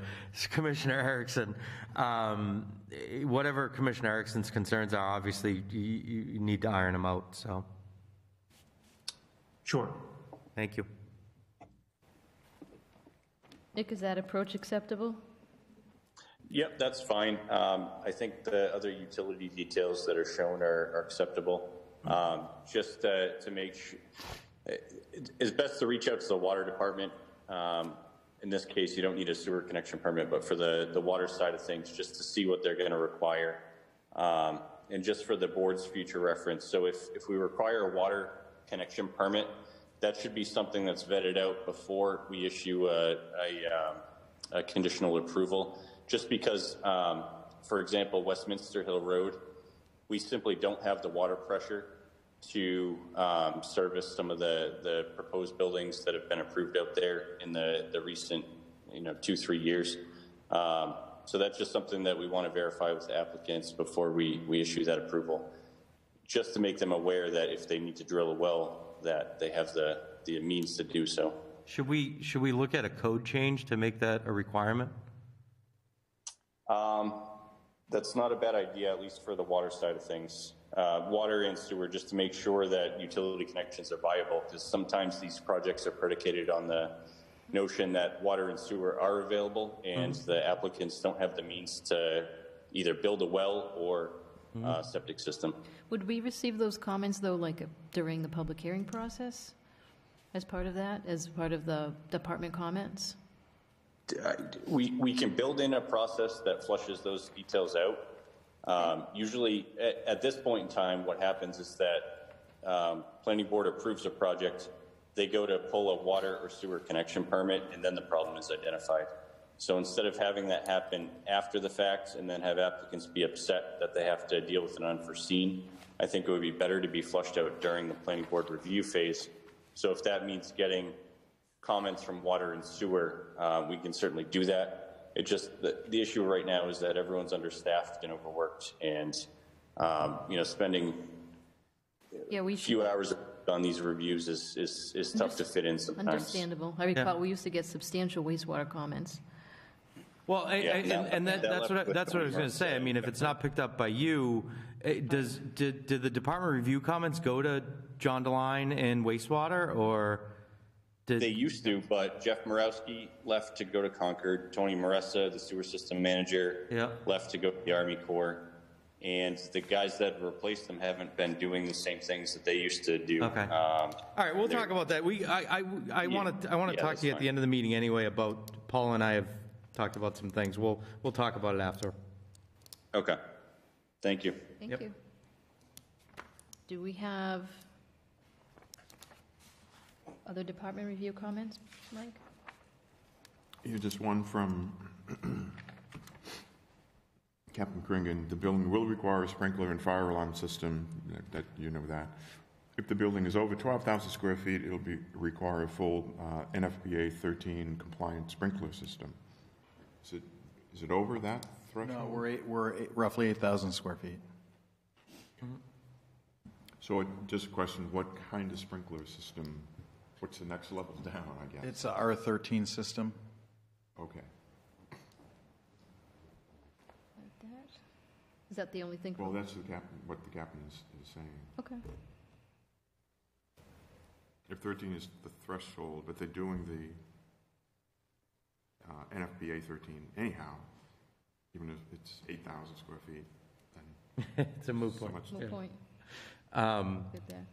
We did discuss Friday, and I think you were amenable to it to in lieu of the $500 per unit contribution to redo that sidewalk, reset the curbing if it's necessary, and pour new concrete sidewalks, because I think we're just finishing, Nick, or maybe you're already done, the next kind of like 30 feet up, they're doing that in front of the school in that area, so it'll match nicely. So it's like connect up to it wherever. Well, I was just going to say along their frontage. Well, can I say connect up to it wherever it's left off if it's off at the corner by 10 feet? You know, I think we will do it anyways. It's the right, you know. It's very close. I was just wondering how far it was. Yeah, we could do that. No problem. Okay. Yes. All right. Thank you. Because that would go a long way with for everyone. Yeah, that would go a long way with what the city does, because we have very limited money to do sidewalks, and and we have a big investment there, so it's only to our advantage to make. Well, you're also next to a school, so it's part of this safe routes to school and providing a good pedestrian access. And I was out taking photos last week, and I went into the side yard, up to the edge of the side yard, and a woman was next door, and she was like, "Hey!" She flagged me down, and I know that no neighbors came to comment, but I just wanted to provide. She was excited that something was going to happen to the building because it's just been vacant for so long. Is that the corner of Payson, right there? Yes, exactly. I see her there with the children all the time. They did a nice job with their renovations as well. Yes. So she was frankly excited that something's going to happen just because it sat there so long being vacant. Is that Mary? Yes. I spoke with her, yes. When I first bought the property, actually, she had a comment because a lot of branches have fallen from our property to her property. So she asked me if I could send the landscapers to, clean it all up. So we offered to do a full cleanup at the same time, just to make good neighbors. Nice. And so we've spoken many times, and she's very excited about what we got going on there. So. Good news. Anybody have any questions? No. Is there anybody in the audience, remote? There's nobody here physically. Is there anybody remote? There are still people left, and this is the last hearing, but no one has their hand raised. Yeah, I just checked the last name of Nickerson. That's directly across the street. That's Steve Savolas' old house, I think. Right. Yeah. All right. So- No, anybody want any comment on the project? No, it's Alex's hand. And that person has his hand up. It's not showing up on mine. All right. Oh, there you go. Now it showed up. Yeah. I must have a little delay on my... Hello, this is Love Nickerson. Hello.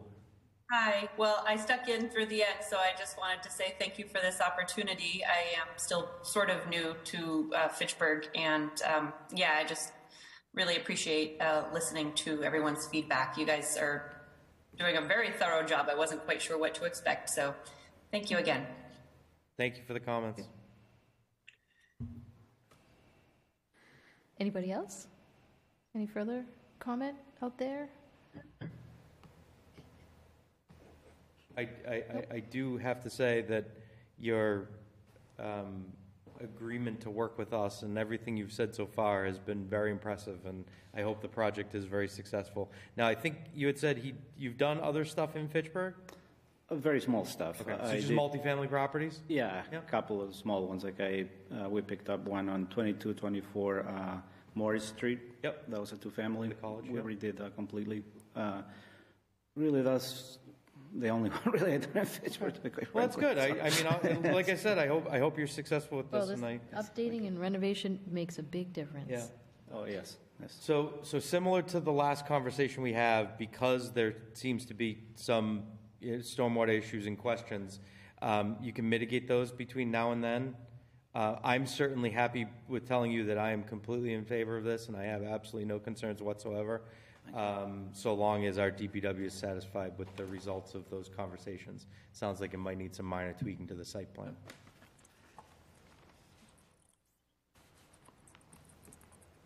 Okay, so are we looking to continue or close the hearing?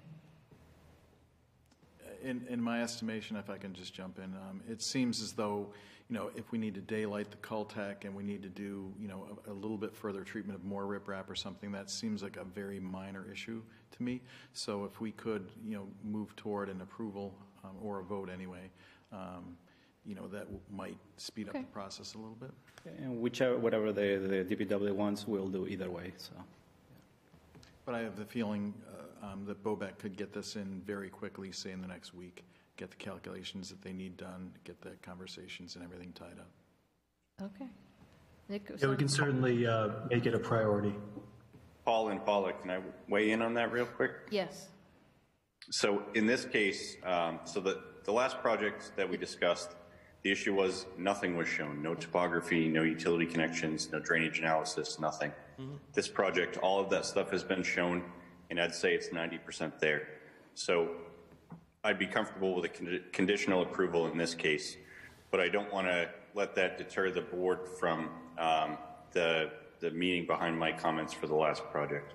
Okay. Certainly understand. Thank you. Does it, board members have any other comments or questions or concerns regarding the project?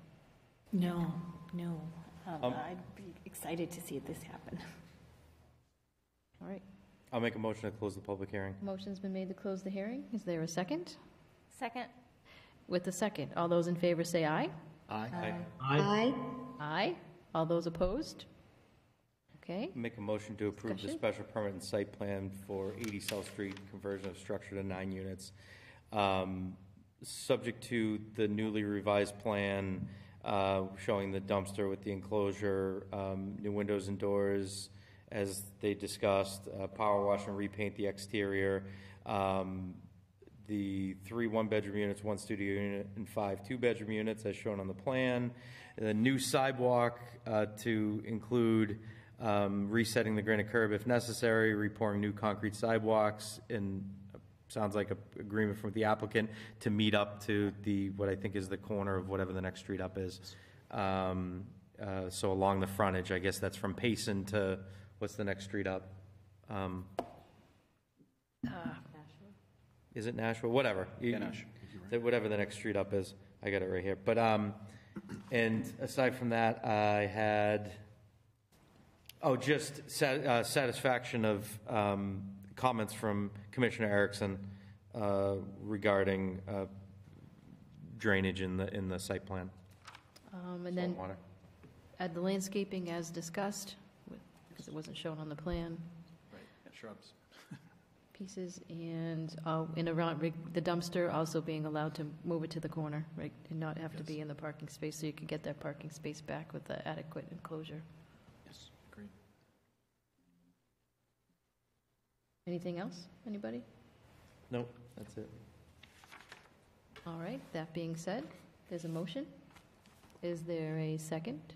Second. And a second. Take roll call. All those in favor say aye. All those opposed say opposed. When I call your name. Alin? Aye. Alex? Aye. Peter? Aye. Paul? Aye. Sorry. Amanda? Aye. Paula? Aye. Laura? Aye. Trying to do too many things That's at it. once. Do you have any questions from us? For us? Thank you very much Looking for your forward to comments. do this. And like we said, and Alex, I know you know this, but just follow up with Nick when you get a chance and make sure you get whatever info he needs. Yes, absolutely. Thank you very much. Thank you, guys. We'll make sure Good that- luck with everything. I'm looking forward to it. Thank you. Great project. We are Thank you very very much. excited. Take care. Yeah, we're looking forward to it. Thank you very much. I really appreciate your time and your accommodation. Thank you very much. All of these Have a good evening. projects. Have a nice evening. So this is the first opportunity for me to see the minutes, so I have them, but I never went over them, so we can I didn't- do that next meeting. I did, since we're in other business. did we do, I thought we did June minutes, though, no? No. Oh, June? I have August here. Yeah, no, there's a June in the packet, too. But June is in there. did we already do June? We did. Maybe it's just in there for reference. I don't think that you did at the Minutes, I'm just August looking. meeting. Other items, maybe not. I'm looking at my August packet, and there's no minutes in them. So, maybe not. Yeah, in the August minutes. It didn't have, I mean, Oh, yeah, the these August, have- the August Minutes. package, I didn't see any minutes in These them. have last Friday's date on them, so. Okay. Right, there's always a few little typos to. Yes, I know. Yeah, before August, I mean, I June was a send it big to meeting. Amanda. June had a Oh, lot of. no, I just mean in the footnote, it So you're says saying we never 9/23, approved so I'm June? guessing. Oh, I guess we Yeah, I didn't. don't think we That's didn't true, approve because we didn't June. have a July meeting, so. Yeah. And the Okay. minutes for the August meeting says the action on the minutes was deferred, so. Okay. Okay. Before we lose, he's still here. Before we lose Commissioner Erickson, I did want to, while I have you here, and while Paul is here, and while Mike's here, the board, I think, knows that Tom Strofsky has accepted a new position in Revere. So between him leaving and Mike at some point in the near future leaving, Paul and I had talked about, and this concerns you, Nick, about making sure we're going to have something that we've never had to do, where there's going to be people involved in community development that don't understand our process.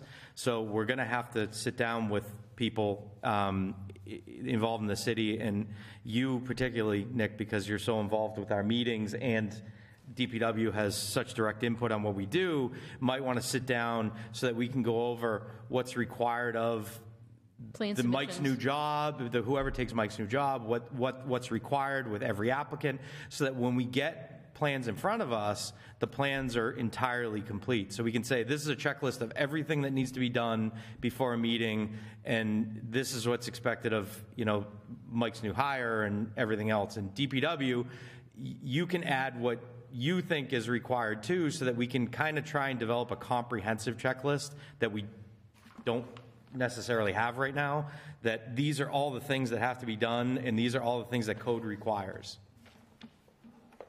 Yeah, and I think that's fine. I'm happy to work with Mike and Tom and whomever to get that checklist kind of done, so that it's a little easier to just kind of move projects along without Mike. And honestly, I think it's going to take two people to replace Mike, but my personal opinion. Yeah, we have a big issue, I'm sure you know, and you mentioned it tonight about, not having a planning board police, for lack of a better word. The bigger issue that we have, and we've always had in the, however many years I've been doing this, is there's no enforcement mechanism. Although building is the enforcement officer, plans are never reviewed, and until it gets to a point where there's a problem, they always fall through the cracks. So we need to sit down and determine how we make sure the important things, like you were mentioning, don't, Fall through the cracks. yeah, exactly, that they don't fall through the cracks, and that, because we do approve a lot of things conditional, and honestly, we have to. There are a lot of things we have to approve conditionally. But I certainly will agree that if you have certain things that have to be done, that we just add that so that new hires know that, and the board knows that, and more importantly, applicants know that ahead of time. Right, I agree 100%. And honestly, the communication between planning board, building department, and community development is better today than it has been since I started here. So what I said tonight is not to discount any progress we've made. I feel bad picking on Bill Lorigan in particular, but his projects are always just the architect's point of view and not the engineer's point of view. So I kind of use as an example on purpose. Sure. But so the building commissioner right now is fantastic to work with. He's very collaborative, and the new permitting software that we implemented because of COVID has helped significantly increase the collaboration between the building department and making sure that DPW's needs are addressed before issuance of occupancy permit and so on and so forth. So we're moving in the right direction. We got a few small details to wrap up. Yeah. Can I ask you a question about Viewpoint since you mentioned it? Sure. Why, and this might be a job for Tom's new hire, but why are our permits not in Viewpoint Cloud? Well, I think it's just a matter of time to create the permits, and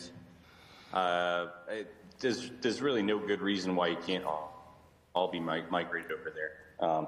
It's just a matter of there's administrators needed to put stuff into OpenGov. Mm-hmm. Mike's plate's already 2 times more full than it needs to be. So who on the city side is going to put all that stuff in there? Right. I guess and who's going to oversee it? Who's going to approve it? Who's going to moderate it? Who's going to manage it? So that needs to be factored into the decision to migrate everything over to OpenGov. Mm-hmm. We still have DPW permits that need to be migrated over there. So like the water connection permit, for example, is still a paper form that people have to get from the water division.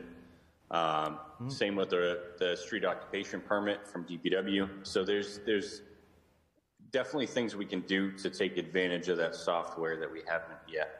Yeah, we'll have to sit down and go over this stuff because we have permit decisions that we've made that if they never got recorded in the registry, we just had one recently we couldn't find. We had 2 recently, 80 South Street and 106 East Street. Right, I know. If we go back just a bit, when Nate was here, before he moved on, actually this is during COVID, he helped us with coming up with a framework for both the site plan review and the special permit application. So it is in the OpenGov. Only a couple of people have started to use them. Actually, Carey Street was one of the first ones, although the plan he had was nothing like the plan you saw tonight. It was just, yeah. So there's been a bit of slowness in encouraging the applicants, because a lot of times the applicants just aren't savvy enough to know how to do that. Yeah, I like to, there was like even just pulling some basic permits where the terminology is from an engineering perspective that not many folks don't understand. And it's like, what are you talking about, insurance? I'm just trying to do this simple thing. Oh, it doesn't apply in these situations. So there's like a lot of pieces that you just have to know. Right, and we can encourage applicants doing that more in the future, but it's going to look differently than what you have been seeing for the past however many years. Mm-hmm. I mean, it's either that or we have to have some sort of centralized, searchable database, or at the very least, some sort of Dropbox folder that exists in perpetuity. The biggest issue I have now is, now that we don't get packages anymore, unless I print out something, 30 days later, I can't look at it again.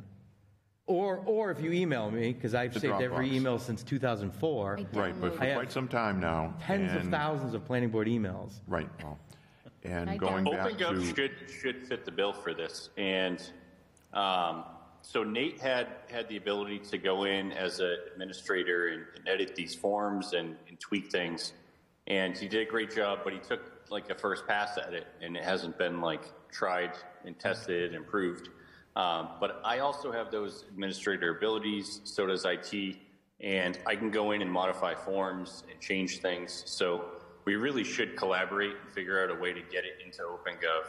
Figure out something that works best for the board and for the city, and go with it. Yeah, because we need a place where in the future, if someone. Well, there is, Paul, there is, and I was trying to explain, post-permit decision, every one of those now are scanned and they're dropped into the record for that particular property. And in the case of, okay, this morning, somebody applies for 105 John Fitch. Remember that? Mm-hmm. So our office and several others are asked to comment on it. So, you click OK, planning board issued site plan approval. By the way, here it is, because I can easily insert it into the record for 105 John Fitch. And Is that publicly accessible? Can you? That's what my point is. If I ever need to find something. I mean, it's not attached to like their property like assessment record as a document. It's somewhere else. It's in the I'll give you an permit example system. of my side of things. I got an email recently about Summer Street, about Harper Furniture. And Yeah. someone said, can you send me the site plan because I want to see what the parking looks like? I had to search through emails by, Reese Larkin and Summer Street, and then I had to go through 50 emails to find a site plan. Then I had to guess if it was the most recent one. I had no other way of finding it. Okay. Well, I'm not sure if there's a PDF of the site plan attached to. It Yeah, goes because those under were several giant. addresses, right? Yeah. But you see what I'm saying? There's got to be, like, when we get stuff like all this Dropbox stuff, it should just go We into should have an archive. somewhere that we can pull it back and look at stuff in the future. And someone comes back with a plan for 106 East Street, and we can look at this one and the last one in 05 and. To Mike's point, that does exist to a certain extent, because you can type in those addresses into OpenGov and see the planning board decision letters and the plans that were uploaded for building permit for any property in the city that's listed in the assessors database. So I think if we just kind of follow through or continue to follow through with uploading decisions and documents to each of these specific projects, it'll work. The data's all there and accessible, and I'm pretty sure it's publicly accessible too. Mm-hmm. Yeah, like uploading the site plan, not just the decision, because we're approving the site plan, so.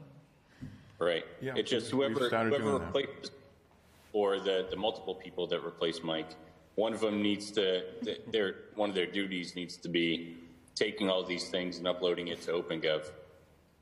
Well, Herlin, that I'd be hoping it was has a been here and will paralegal. continue to be here, but knows how to do that too. So Yeah. you'll be seeing minutes soon. I got one quick one. Sure. It being 9:30, a couple of city projects on deck that I think it would be advisable to schedule a special meeting for.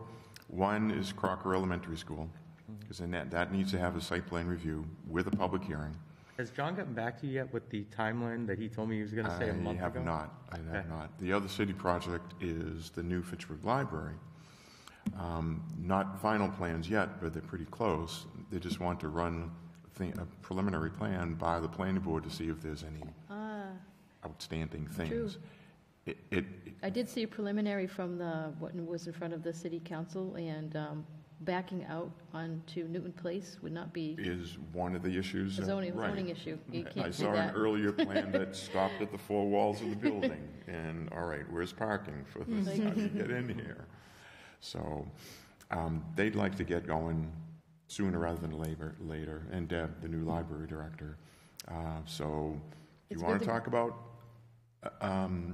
another meeting before October 25th? Well, I mean, I'd like to know if Crocker is ready, and he still has not got back to me with what days they need approval. Do they even have all the information yet? We left off last that they still had to finalize some things, and okay, I'll reach out to John. we were waiting on he was going to actual- get us the number for the air conditioning, the difference between the two. An actual submission of the site plan application, correct? Right. Or I'll reach out to John tomorrow and So say, we can when can you get timely us advertise it. material? Just so the rest of the board knows, Paul and Paula and I guess it was the architectural team and civil team met just in a smaller office online 3 weeks ago now, and it kind of came out during the discussion that there's no AC in the building planned. What? No, It was the value answer- engineered out because the costs have gotten so high. So Paula and I took issue with the fact that a building that has a 60-year effective life in a time where we're dealing with year after year increases in temperature, that they're not even, and not, the worst part is, not only does it not have cooling, they had, by value engineering it out, it's made so that it can never be retrofitted to have cooling. So, I think they're taking another look at it. yeah, so we had impressed upon them that at the very least, no matter what we do with the site plan, that we would, Paula and I have a strong inclination to have a recommendation that we believe it is against it is not in the city's best interest to build a building without cooling. And, you know, we had already talked about this. The argument was, well, some of the existing buildings don't. But as we rebuild those buildings, the hope is that we solve this problem with each of the buildings. It's not, Exactly, I want we to should be clarify, underbuilding. I know this item is not on our agenda, and it's not for deliberation at this time. No. I just want to bring that up. because we're I'm catching everyone up discussing on what we had talked about, I- because it is a very important thing that I think we're going to discuss. So, so again, not for deliberation at this time, FYI. And I did do a lot of research, including multiple public records requests, to find that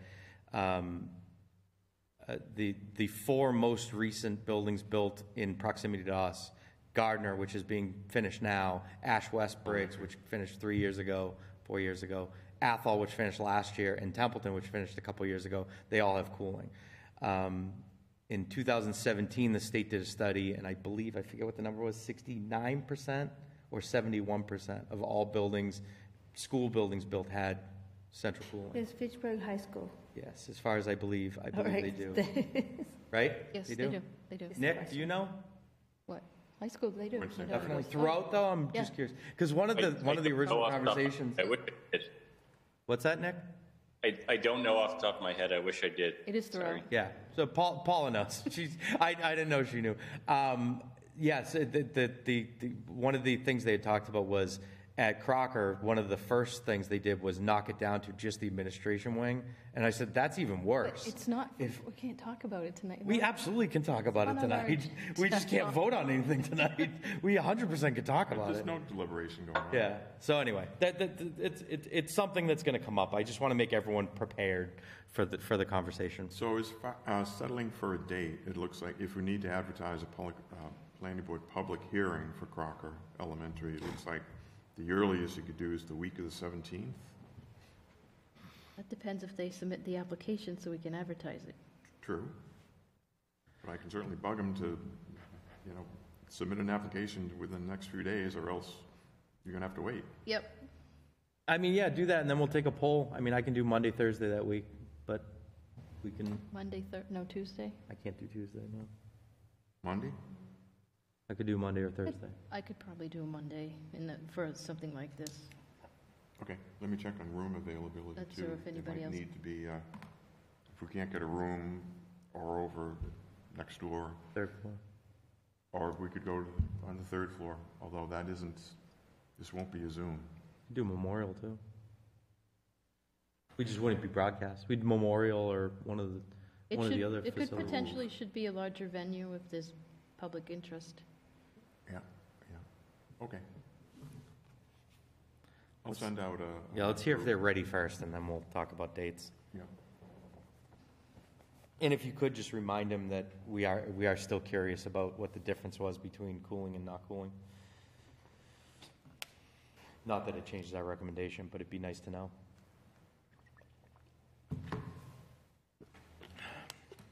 Okay, anything else? Do the parents know? That's what I would wonder too. If they did, But we're not talking about it. We're not talking. All right, I'll make a motion to adjourn. If we got nothing Second. else. Motion's been made with a second. All those in favor? Aye. Aye. Aye. Opposed? Great. Thank you, Nick.